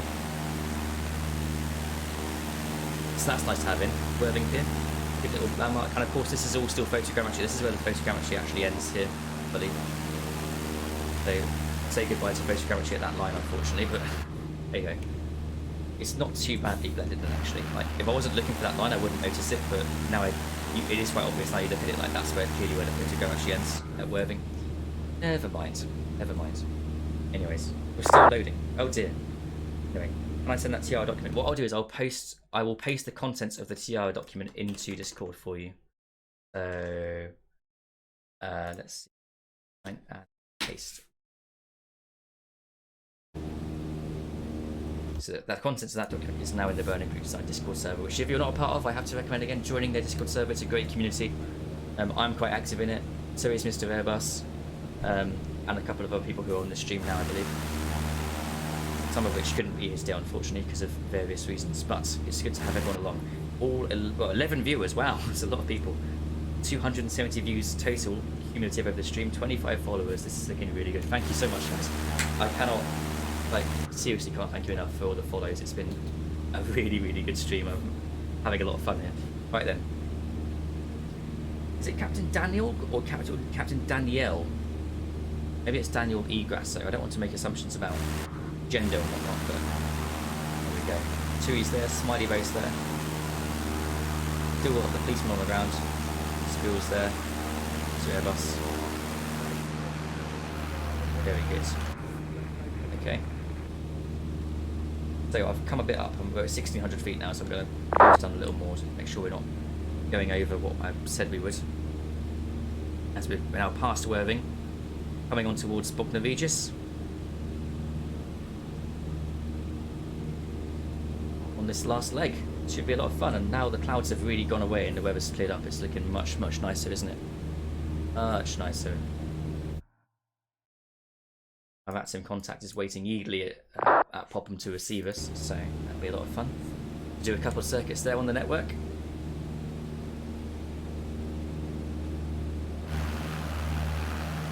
Mahu, a good number of you join in. Join in with me at Popham Airdrome. I don't know where Fury went. Have we lost Fury? We definitely had quite a lot more planes on the ground at shore than we have now. I don't know where they all went. Oh no, there he is. There's Fury. In front. Let's see. What are you? Oh, it's the caravans. Like Fury's got the caravan still, doing a big banking turn with it. Going straight towards us as well. It's going to be. Yeah, here comes the turn. Try and line up on my wing, Fury. See if you can do it.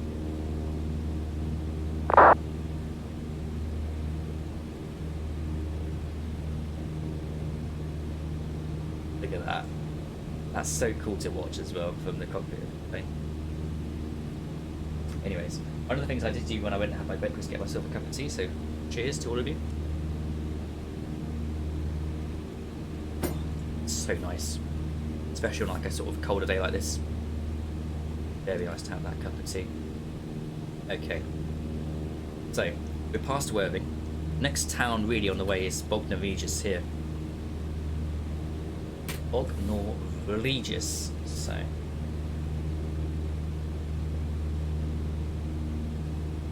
Not known for much, I don't think. I don't know much about Bognor Regis. But of course, slightly further up inland is Goodwood, where there is an airfield and also the Festival of Speed this weekend.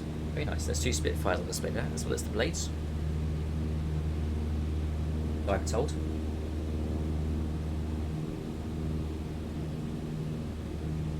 Can't get enough of that tea. So nice. Right. Quite a bit of chatter on the Unicom here. It seems that the Gatwick approach has actually gone offline. Yeah, we've got no Gatwick approach and no Gatwick tower, only Gatwick ground. So all the planes that are coming out of Gatwick right now are clogging up the Unicom frequency. That's fine. No, Fury's done a pretty good job of getting lined up. Look at that. To come from being like head on to doing a massive great turn and getting lined up that accurately is really good. So that's touche Fury. Got Mike Alfax. Our policeman, November 20 Papa Delta, has fallen back behind quite a bit. I'm not sure if he's still on the trip.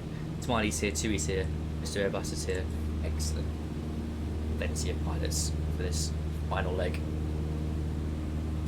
Coming over towards my hometown actually as well here, because I was born in Portsmouth. And continue to live not too far away from Portsmouth, so nice to come and see my own area, my own neck of the woods. Festival of Speed, we're going tomorrow. You lucky thing. Well, it's because I'm going to the airfield tomorrow, so seeing a couple of old friends and seeing if anyone fancies taking me up in a plane. But we'll see. We'll see. At least some hustling for some free flights, you know. The old-fashioned way. Right. So we're now just coming over Bognor Regis. There it is on my left, or my right, sorry. I'm sure it's a lovely little town, but I know literally nothing about it, other than that it is just there.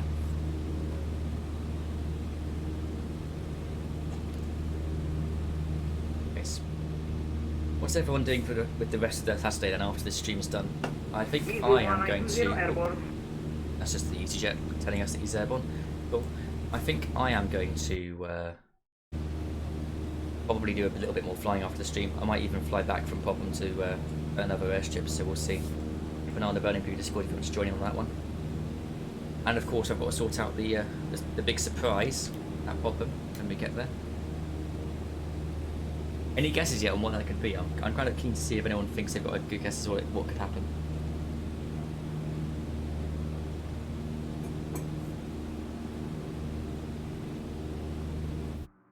Let's have out quickly. Message from...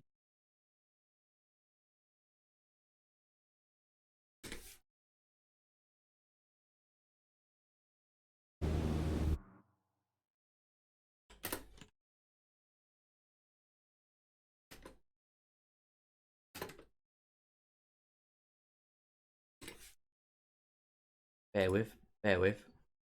Promise it won't be too much longer.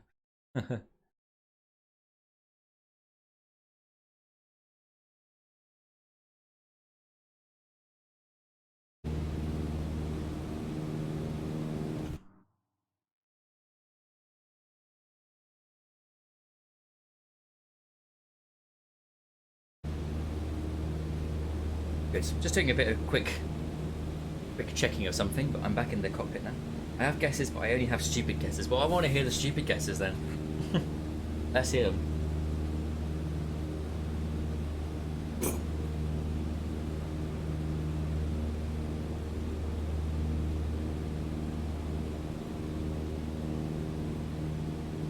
Let's hear the stupid guesses. I'm kind of keen.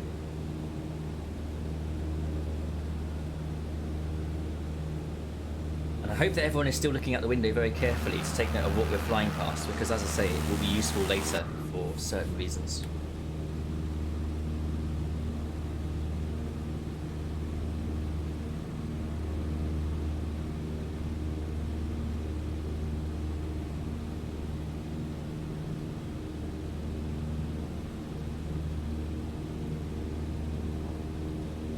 Oh, wait.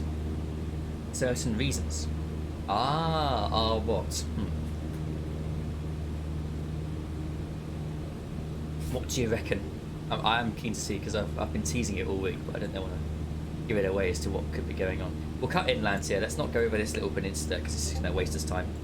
And let's make due course towards the Isle of Wight over there, towards Ryde and towards... Oh, I was in screaming. Oh. So not what I had anticipated then. Good news.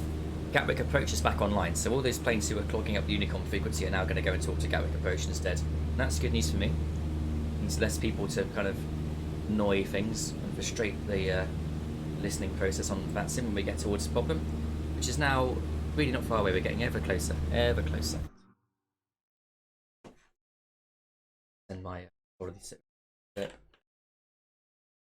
Heathrow traffic, Airbus A319, descending from flight level 160 to flight level 100.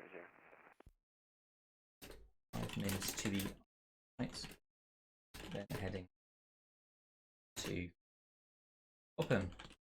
Thanks for your patience. And Heathrow traffic, expecting ILS 27 right, 90 Roxo 10, tell arrival Heathrow traffic. I don't know, we could go towards the Isle of Wight, or we could go towards Portsmouth and just stick with the mainland. I don't know, what do people want to do? What do you reckon? First person to say in chat what we want to do. Get the deciding vote. We can go towards the Isle of Wight, or we can go to Portsmouth. So, your call. Isle of Wight means a little bit of a longer flight, but means a bit of a longer flight. When you get to see more if you go that way, I suppose. Maybe. Yes, Ryde Pier because I can use it as a VRP. Okay, we'll go towards Ryde then. We'll use Ryde Pier as a VRP. Let's do it, guys. Of course, if you don't have Ryde Pier installed, it looks like it just sort of slopes off into the ground like some kind of a serious tunnel. But it is definitely a pier. According to my Navigraph, we're probably another 5 minutes from Ryde, I'd imagine. Isle of Wight, yeah, vote to on the other.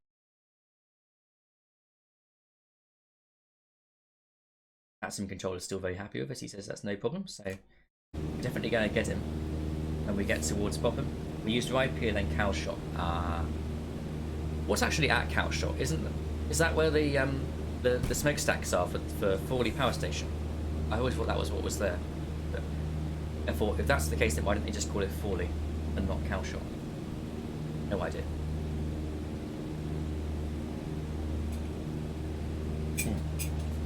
Right, T's done. Yeah, we used the stacks to join crosswind. Oh, I see. How did you use them? I'm kind of intrigued because they are quite far away from where you would join on crosswind. That was crosswind, I take it, for 2-3, right? Runway 2-3.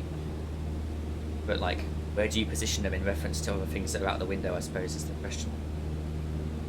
Use them to line up.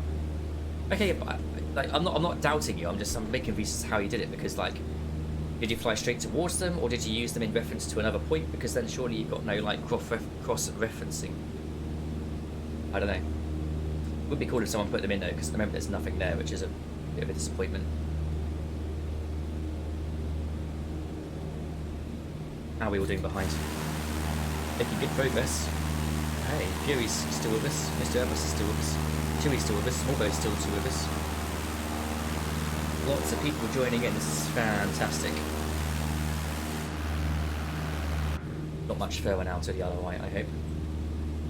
You said fly towards cowshot stacks, so I did. Fair enough. Fair enough. I guess that's just like a... But if you've just taken off and you're on the circuit, then surely you would... I guess that makes sense, actually. It lines up about right. I've never actually used them before as a point, though. When I was flying a Cessna 150 out of Solent, it was like... He just said, what I was told to do was climb at 70 knots until you get to 1,000 and then turn after that, and then assuming that the winds are fairly constant, then that would always be at about the same point. Anyways, here we go. We've got Lockstock Buoy here at, that looks like Bembridge, and there is Ryde Pier. Just above the word Cessna is Ryde Pier, so let's now begin to turn that, shall we? Ever so gently. We hadn't just taken off, we'd come from the docks across Ryde and then turned towards Cowshot String Circuit. Fair enough. Fair enough. We've also got the Spinnaker Tower over here. Ryde Pier is just huge and obvious though. Like, pretty big. And then, yeah, it would be really nice to have someone do that. I'm sure that, like, you know, I was thinking about getting used to using Blender for a while, but I don't know, it might be at some project to learn how to use it properly and then start putting some South Coast reference points in. Oh my goodness, Mr. Airbus, how did you get over there? Got way ahead. Not to worry. Chewie's here, Smiley's here. I've lost sight on Fury. Where's he gone? Have we lost Fury? Oh no. No. Where's he gone? Fury, if you're still with us, give us a hoot in chat, or a ding, on variety. Just let us know you're still here if you are still with us, because I've lost visual on you. That is not good. I keep falling out of multiplayer. Oh no, rubbish. I'm sorry. I'd love to offer like some kind of a remedy or a fix for that, but I have no idea. So let's just hope that things improve for you by the time we get towards Popham.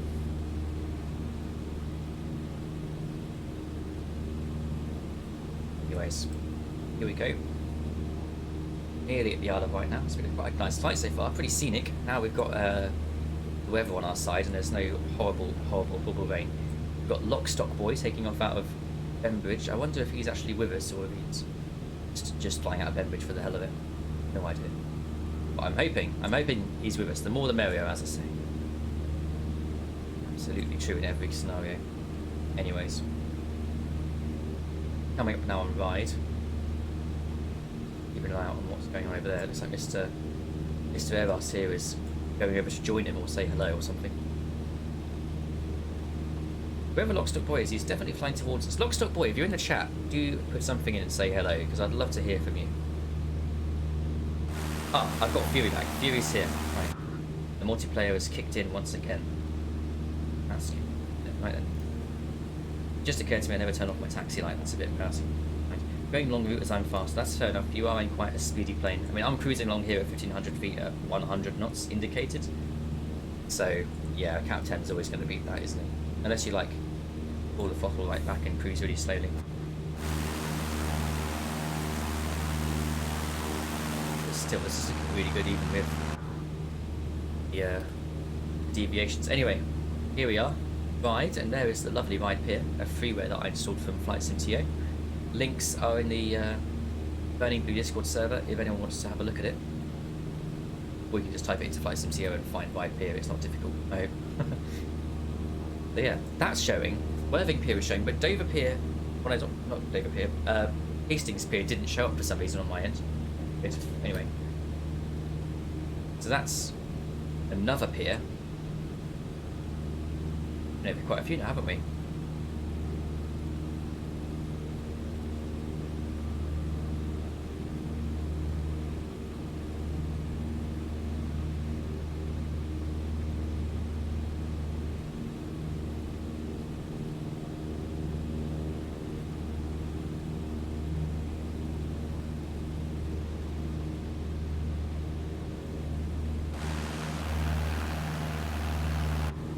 Pity. I haven't been to the Isle of Wight in quite a while now, like several years. Though the problem with the Isle of Wight is sort of, although it's very, very pretty and like a nice place to go, there isn't really a lot to do there. Like there's a theme park on the sort of west side of the island, but it's like it's quite sort of kiddie oriented, aimed at younger children, and then like there's a couple of like museums for sure, and like that's really when you're a bit older. Might go back at some point. Like once I get my license and I can fly over there, like do a flight to Sandown and then get the bus to like Cowes or something, then that would be quite fun for sure. But or like learn to sail and take a boat over. Oldest theme park in the UK, really? I never knew that. Isn't it like, I think it's called Black Gang and Chime, isn't it? Black Gang? The name of it?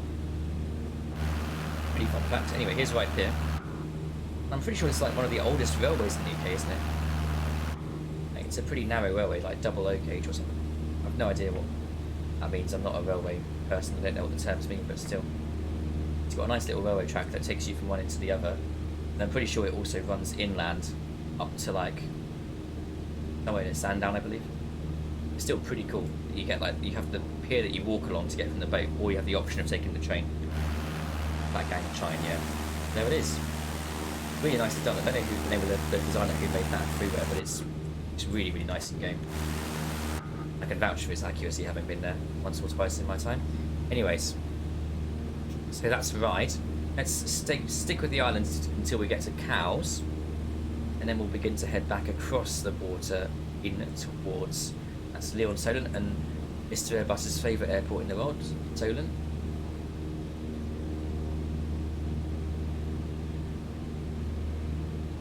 Isle of Wight Railway used to run 1938 tube trains. Yes, I remember using those tube trains.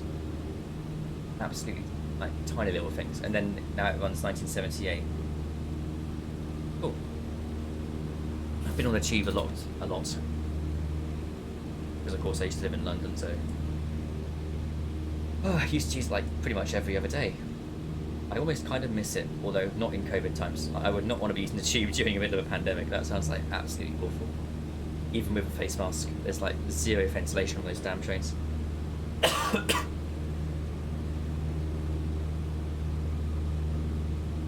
Anyways, so that's Cowes shot there. And as I say, unfortunately there's no smokestacks that we can use as to orient ourselves, but we have got Cowes, which is handy.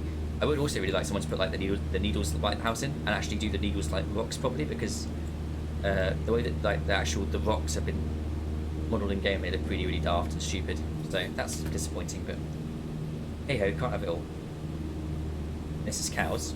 No pier at Cowes, notably. So one of the few places we've flown over to that actually doesn't have a pier, because they're all seaside towns, but it does have a ferry that goes from one side to the other, and it's not a motorised ferry like there is in Gosport. It is instead a chain ferry. So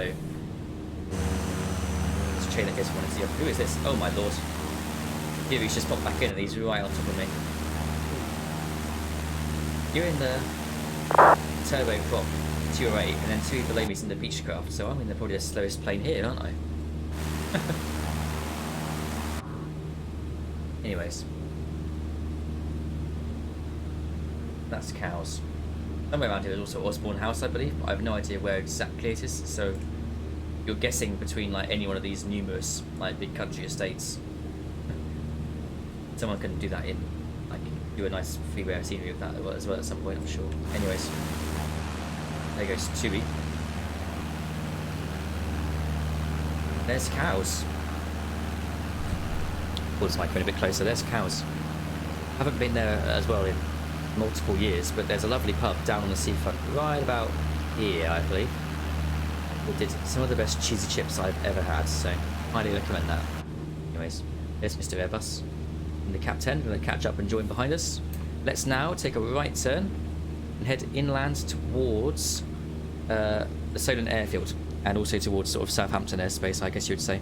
We're not going to fly directly up the estuary, because again, we're on the VATSIM network now, and we cannot be seen to be breaking any of the sort of, I guess what you might call rules, although I don't believe that Southampton's actually staffed, is it? No, Southampton's not staffed right now, so no immediate need to worry about that, although there is London Centre online, and London Centre will get a bit upset if we enter Southampton airspace without clearance, so probably best just to be on the cautious side of that. We'll hazard a... We'll stay... I don't know if you guys have got GPS in your planes. Let me... I'll pull up my navigograph in a second so I can show you what I mean once I've completed this turn. Navigograph. There it is. That's still the Shoreham diagram.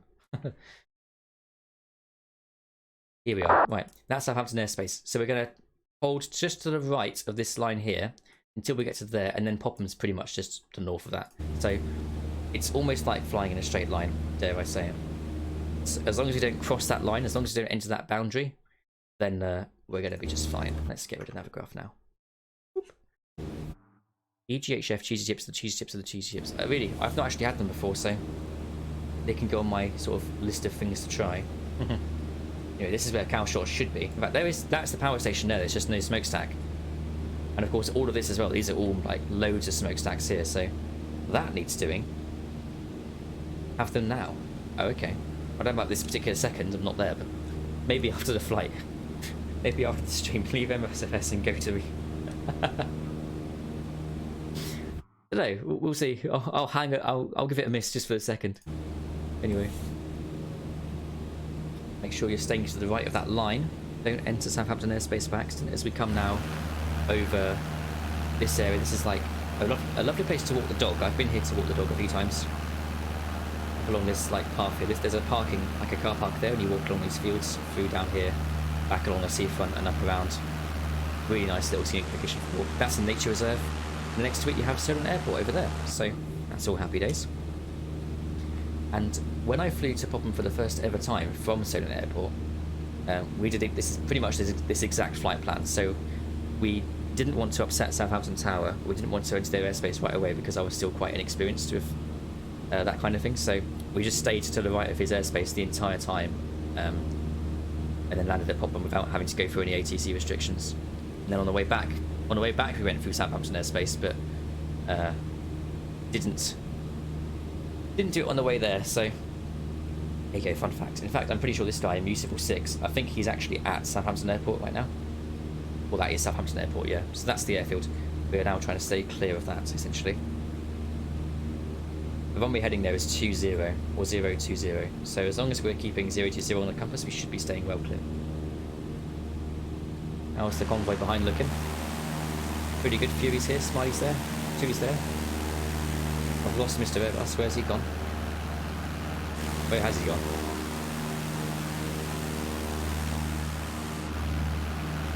I've lost Mr. Airbus. Unless I'm just not looking in the right place. Is he above me? No.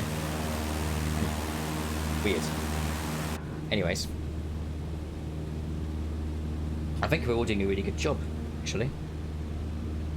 It's been a nice flight, and to be honest, for the most part, we've all stayed within the restrictions, and that first leg from Lid, Lead Touquet to Lid was really, really rubbish weather, so we've held nicely through that, haven't we? And better still for me is that the stream hasn't had a single blip. There has not been any lag, which is good, because last time there was loads. As we cross, this is the M27 here, takes you up towards Southampton, the motorway, and then a bit further up, I believe, is the Aegeus Bowl, the cricket stand. But that's more towards Southampton. That's well within Southampton airspace, actually. This is like just before the River Hamble in terms of the crossing point. You're dying? You are above. Oh. Where? Oh, there you are. Oh. I see. I genuinely didn't see you. Sorry. Anyways. That here ends the coastal part of the journey, and now we're inland. And we're using the GPS as well as just visual flight rules now. Stay clear of Southampton airspace. Stream has no lag, and then it lags. Perfect. Just what I wanted. But I've been like this time last stream I had loads of notifications saying that there was like a lot of drop in terms of like we were losing frames and whatnot, and the bitrate was too high or something like that. But now nothing. That's positive. It seems that we're holding quite steady in terms of the stream's like stability as we fly this course. All very good. And pretty soon we need to think about start contacting Popham Tower actually. So not quite yet. We're still a little way off from having to tune his frequency in and saying hello, but we're getting there. We're getting there. So I'm actually going to crank up my volume settings on VATSIM just so I can hear him, because it has been quite quiet up until now. We'll go with that setting. And when I get to him, when I actually contact him for the first time, I will do a radio check. I'm also going to send him a message now just to say, update, rest of Sutton airspace, closing in now, ETA, 15 mins tops. Cool. Nearly there, guys, nearly there. Our VATSIM controller know that we're nearly there. Good. Looks like there's already some planes there actually as well. There's 2 planes on the ground at Popham already. That's pretty handy. An SR-22 and a Beechcraft 36. That's handy. I don't know if they're even watching the stream, but they probably just noticed that there's a controller at Popham and decided to join in. That's really, really funky. Anyways, so if you are going to fly with VATSIM, now is the time to get your V-Pilot sorted out if you haven't already. So we're going to be making contact in just a couple of minutes, I imagine. Popham Power, indeed. It's such a nice airfield, you can't really go wrong with it, can you? Anyways, 10 viewers.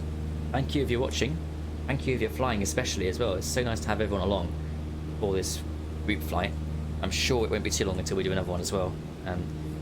Whenever Burning Blue releases scenery, I do like to do a route flight and take everyone there to take a look at how good the scenery is, because with Burning Blue design, I don't know if any of you own the sceneries that they do, but like the quality is just like unbeatable. I have never seen a scenery designer that does it in as much detail as they do, and I have to therefore highly recommend their stuff. Like, I'm not saying that just because I'm being promoted or anything, or because I'm being paid, which I'm not, by the way, but just as a point of like wanting to give you guys good recommendations. Honestly, Burning Blue designs are just top notch for quality in sceneries, and they do them all for about £10.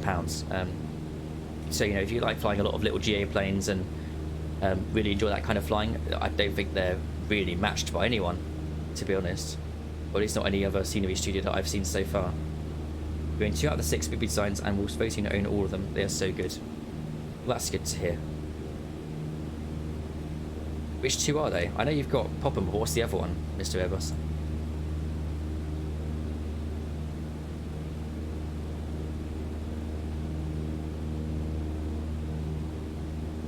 Anyways. Oh yeah, White Waltham, of course. How could I forget? Southampton traffic, flight 2911 backtrack runway 30. Okay, that's just someone at Southampton.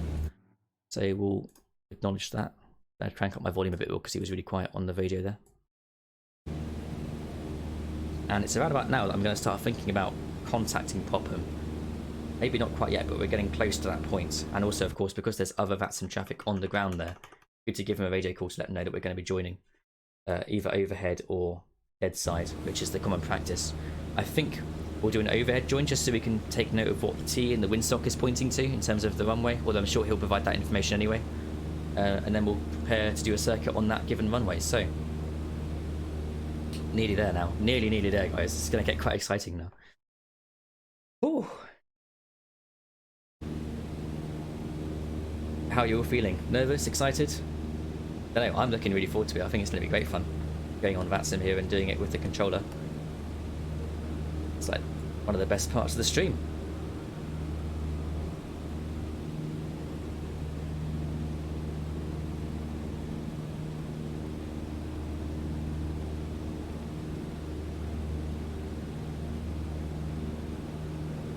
Okay, so we're more or less clear of the airfield now. I can see lights over there, which I'm guessing is one of the planes that's on the VATSIM network because there's no name tag above it.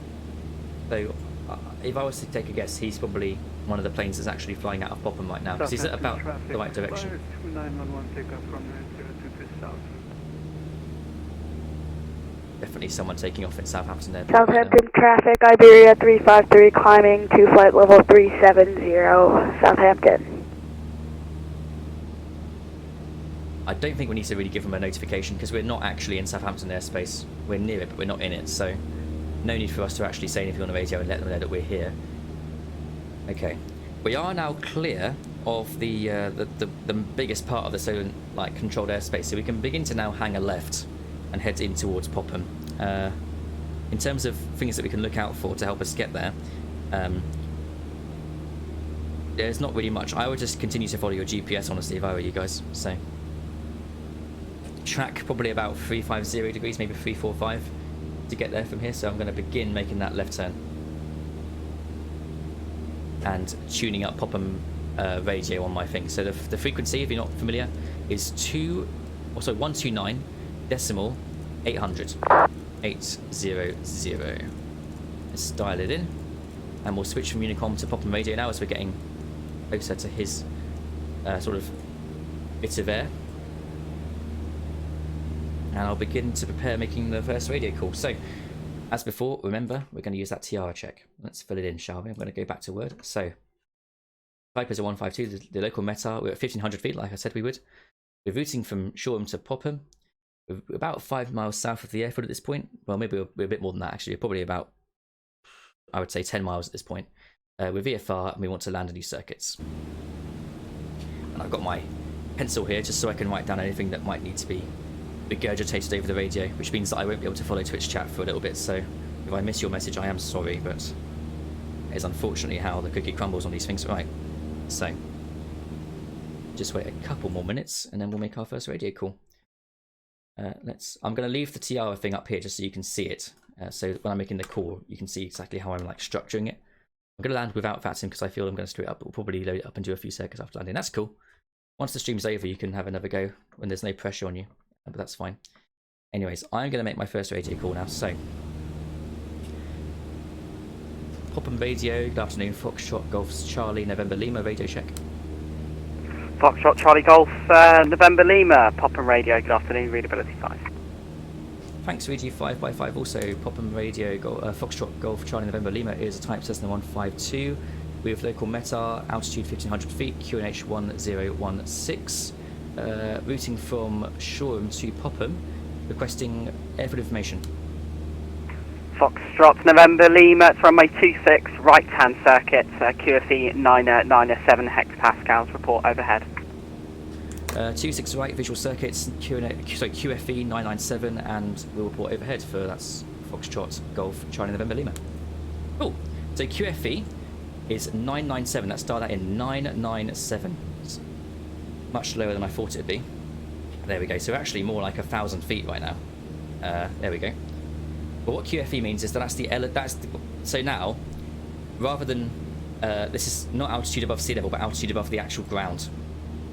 So sea level, obviously we're higher because the ground is higher than sea level, but we are now tuned in for the correct altitude of the ground. Anyway, 26 right is the circuit. 26 right hand circuits. So it's that awkward dog leg approach that we talked about on the stream on Thursday. I hope everyone's ready for that. As we come in, and we'll report overhead. Like I said, there's the airfield. I can see Jonas is there already, so is Spitfire RAF. And I believe there's also 2 or 3 in the circuit, or maybe they've already departed, I don't know. But they're going to different airfields.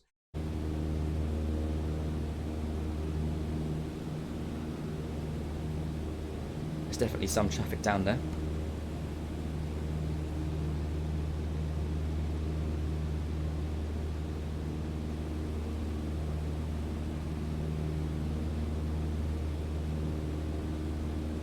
Oh, and then we begin to get our first glimpse of just how good this scenery is. I'm going to begin descending. That's because from the Thursday stream, we know, if you were watching on the Thursday stream, that the circuit height here is 800 feet QFE. So we're going to descend down to 800 feet on that 997 QFE. I hope you all got that dialed in. Let me get rid of the tiara as well, because that's still on my screen, isn't it? There we go. Get rid of that. And we'll descend down. We're very nearly there now, maybe 2.5 miles to go. And I've got all of you following in suit behind. That's fantastic. Right then.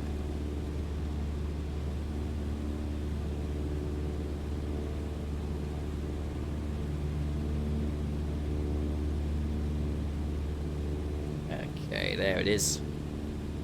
Here we are, guys. Popham Airfield, which has been lovingly crafted by Mike of Burnaby Design. And what an airfield it is. It looks absolutely spectacular, as we talked about on Thursday's stream. Such a nice scenery. I can't really fault it for anything, having taken a good look at it. multiple times. Right, so I'm going to make my call that we're joining overhead and then following into the pattern right hand drive. So, a bit more power just to keep ourselves level at 800 feet. And we'll make our first call. Landing light can go on now as well, so landing lights on. There we go. And Popham radio, Foxtrot Golf Charlie November Lima is overhead joining the right hand circuit, currently on the crosswind. Foxtrot to November Lima, thank you very much. Report downwind and check squawk 7000. We'll report downwind and I'll double check the squawk now. That's for Foxtrot Golf Charlie November Lima. Seems my transponder was set to transpire, not altitude reading. That's my mistake. So here we come. Over the silos. And the heading should be 275 from memory at this point. Then once we're over the silos, we can begin turning to follow the railway line, which is down here. So let's sit a bit lower in the cockpit. There we go. Let's begin the turn. This is quite a tight circuit, so we're going to go steep turns, guys. I'm going to put the dome light on as well because it's a bit dark. There we go.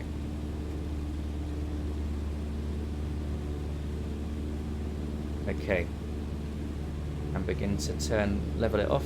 About 340, I believe is the heading we should be flying. If we're on a 26 runway. Or am I going completely the wrong direction? I've lost my bearings. I mean, there's the railway track, right? That's a road. The railway track is, I don't know, I've lost it. Let's fly. I'm going to just get my world map up a second on the iPad so I can see the airfield. Okay. Here we go. Past the golf course. And where's that railway line gone? I've completely lost it. I think that's it there, so let's turn to match that. Turn in, and we want the opposite of 26 on the compass, which is, let me do a quick think, 08, isn't it? Heading 08, 0 degrees. So, swing it around. Going to put the flaps in very shortly. There's 08, 0 degrees. And let's let them know what we're doing. So, Popham radio, Foxtrot Golf Charlie November Lima is downwind, runway 26 left, that's for touch and go. Foxtrot November Lima, roger, report final, runway 26, no traffic to report to effect. Wilco for Foxtrot November Lima. Okay, Wilco is just an abbreviation that means will comply, so rather than having to repeat the entire instruction I can just say Wilco. That means that I have understood it and I will comply with the instruction. There's the railway line I lost track of, so there it is. And we are following a good heading. There's the airfield, I believe just behind that hill. And we're just going to try and spot the other runway. There it is. There it is. So as soon as I can see that runway out of this back window, that's when I should begin to turn for the base leg.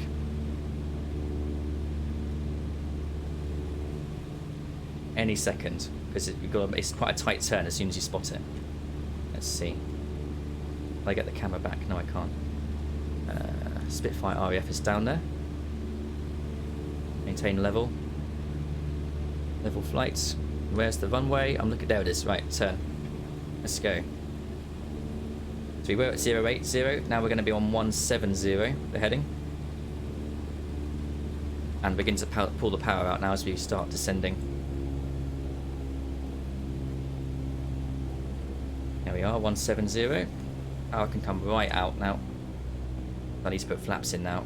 It's the you can't see that dog leg like marker until the very last second, so it's good to get your flaps in early here. And where is the other runway? Can't see it. Good. I believe it's in that field there, isn't it? But it's hard to see from here, so I'm going to turn a bit more just to get around, and that looks like where we should be aiming for. So let's get lined up on that. Bit more power can go in just to keep us steady. John Nuss is here, that's good. Lots of planes here at Popham, even though only one of them's on VATSIM, unfortunately. But hey ho. Maybe after the stream's over we can get some more people to come and enjoy the pleasures of flying with air traffic. it turned on.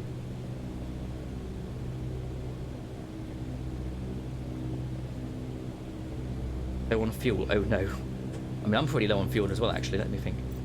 Might just 10%. That's pretty low. I'll do one circuit, then I'll fill up on the ground, and that's when I'll do my announcement for what the surprise is, and then we'll end the stream. There's the arrow, right? So for this one, we were aiming for that arrow. We're going to come down along it. So,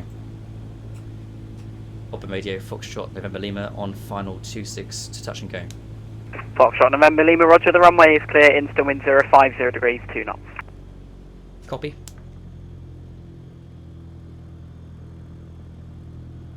So bring it in nice and steady, flaps 2. This is quite a short runway, so we want to really kill speed now, whilst remaining fairly steady in the air. Base behind me, just make sure you're coming in nice and slow, because this is a hard runway to land on. I don't want you to fly into the back of me. Bear in mind you haven't got the traffic information that I'm getting with the VATSIM stuff. Here we go. Alright, make sure we just avoid those trees. There's runway 26. Here comes the dog leg. Swing it around. Power idle. And boom on the ground. Full power, off we go. There we go, we're airborne again. Flaps can come to 10. Let's just let the plane build up some speed on this runway heading. And as soon as we're past the water tower, there it is, we're going to turn for 275 degrees again. There it is, 275. And then we're waiting for that, the grain silos at the farm. Could be coming up very shortly. Flaps can go to 0 now. Past these houses.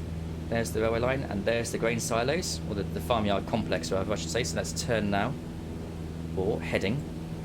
What's it going to be? If we were on 26, then we should now be on 350 degrees, and we should be tracking that railway line if we're lucky. Here we go. Power can come out now, at least a bit of it can. Let's see if I can get a visual on that railway line. Where is it? Oop.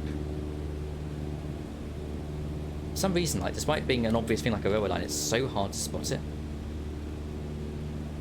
Because it's hidden behind all these trees. Not to worry. I believe it's behind that golf course, so nothing to worry about just yet. Let's get a bit more altitude because we're quite low here at 500 feet QFE.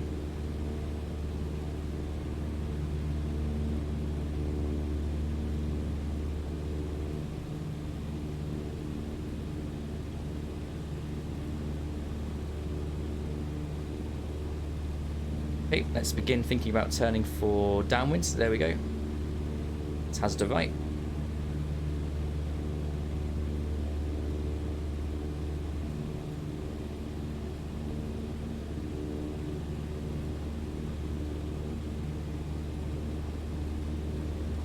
Ooh, 60.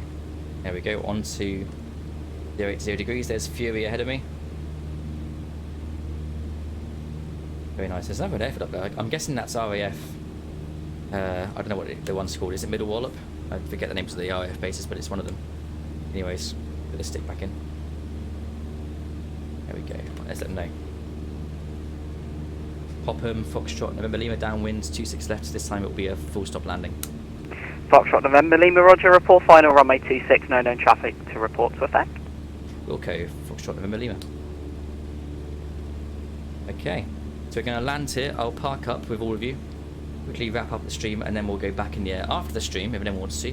Join the Burning Blue Discord for information on that, because I'll be putting in all the sort of details in there of anyone who wants to have a go at VATSIM after the stream's over. And then, once I've parked up on the ground, I'll say my farewells and let you all know about this surprise that I've got in store for you all, which I think you'll like it. Right then. MX-5 is about to do. Is it? Oh, cool. Temperature's cold enough, isn't it? So let's make this. If there's anyone in here that's participating in the stream that is still in the air, make this one your final circuit, because we're going to come into land now. And if you all park up, I'll park up wherever you go, so I'll keep my eyes out. There's the alternate runway, so we're going to turn on the heading 170. Begin to pull the power out now. Get ready for the flaps going in. It's not a 3DC6, but don't unfollow yet.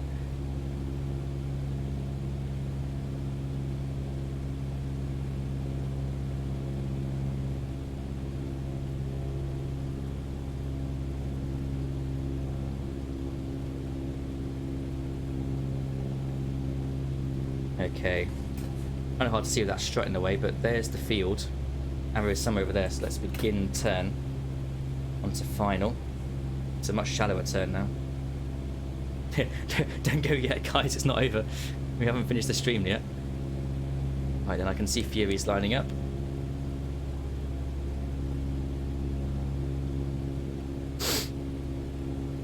If you haven't got the scenery by Burning Blue Designs, then this is a bit harder, although it is a lot of fun with it, I have to say, because it's a unique circuit in its sort of complexity and difficulty.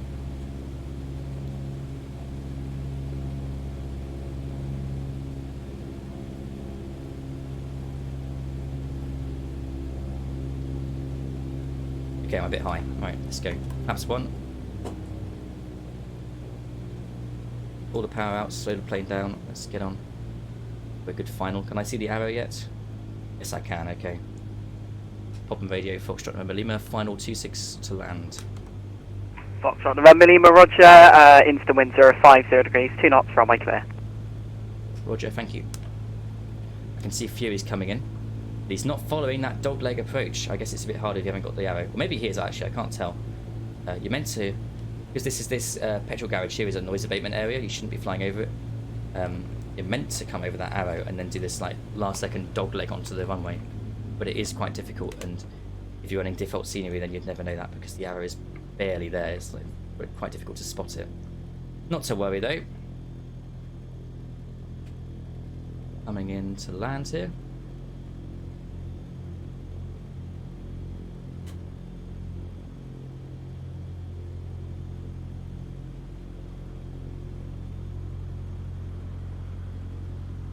Here we go, power idle, flare and dogleg. Whoop, whoop, whoa. Bouncy. That felt pretty good, that felt pretty smooth. Right then. And we're down. Oh, there's Smiley Bow. Again, without the scenery it's quite hard to tell where the runway is because it's not clearly marked, but with this this burning blue scenery it's much easier. Right, let's put a bit of power on. Quite a bit of power to get through this taxi because it's grass. Let's put the flaps back up, power back to a lower measurement, just now we're rolling. I'm going to turn around here and come and park up next to Mr. Airbus, I think.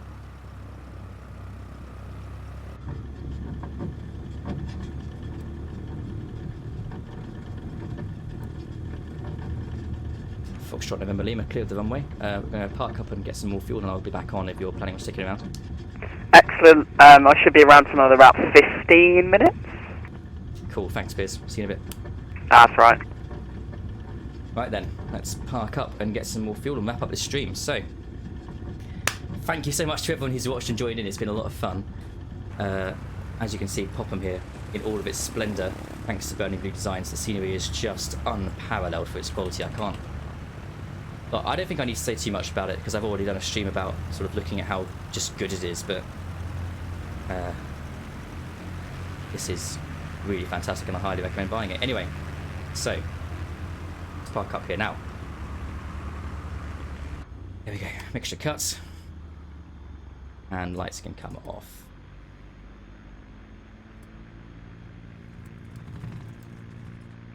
There we go. Right then. Woo, good stream. Long flight. Good to have you all along the way. Thank you for joining Fury. Don't go yet though, because as I say, there's a surprise in store. When this scenery came out and I said that I'd do a group live for it, Mike at Burning Blue was very kind and wanted to sort of give something back to the community and give me a little bit of sort of spice to add to the stream. So he has given me a code which, when used, will give the user a free copy of Popham EGHP from Burning Blue Design. However, if you already own Popham, then this code is also applicable to any burning blue scenery which you don't yet own. So it's going to be a giveaway. We're going to give away this code for any burning blue scenery of your choice. I'll send you the code if you win the giveaway. So to enter, what I want to ask you is a very simple question. I did say to look out the window and keep track of what was going past when we were flying. So the question is, today in this flight, how many piers have we flown over? How many piers have we flown over in this group flight? That's across all 3 legs, all the way from Lay Touquet to here, Popham. How many piers have we flown over? Answers in the chat, and I will draw 1 right answer in 2 minutes. So I will quickly flick back to the Be Right Back screen. 2 minutes, and then we'll come back and I'll pick a winner.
I want to say very quickly, thank you to everyone who's watched once again.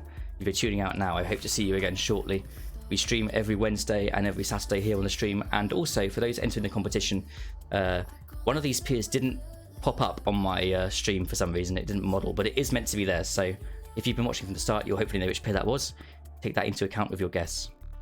I think it's... Ooh, okay. The guess is coming in. I will supply the correct answer in a minute. If no one gets the answer right, I'll just pick one at random. So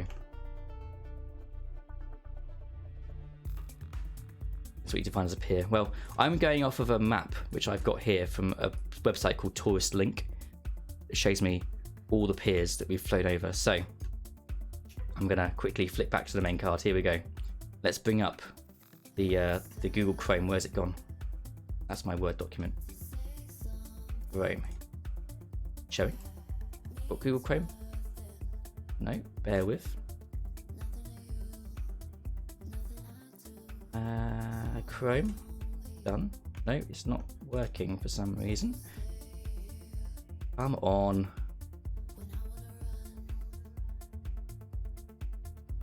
Okay, so basically I'm looking at it now. Here's the answers now. You're saying Deal Pier. Interesting. We didn't fly over Deal, did we? Deal was much further up the coast. We went straight to Lyd, and Lyd is further to the west of Deal. So we never flew over Deal Pier, but we did fly over Hastings Pier.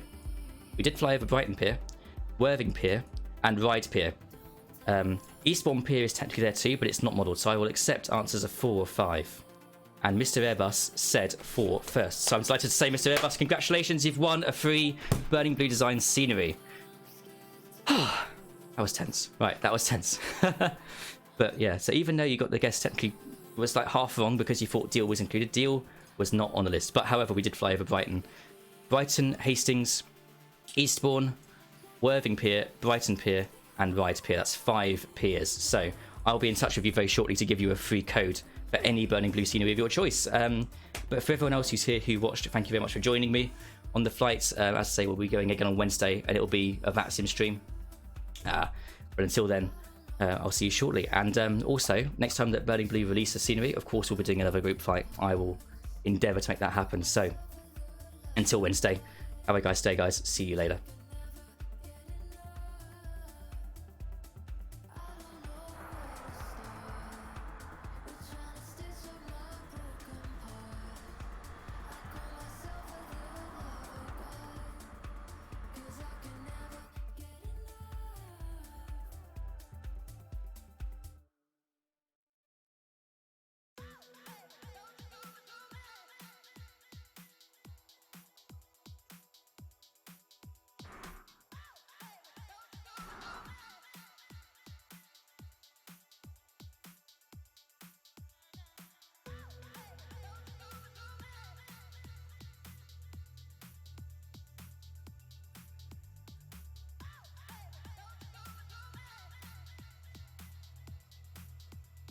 just realised my outro card is wrong and it says Saturday 10th of July for the next flight. That's my mistake. It should say, bear with.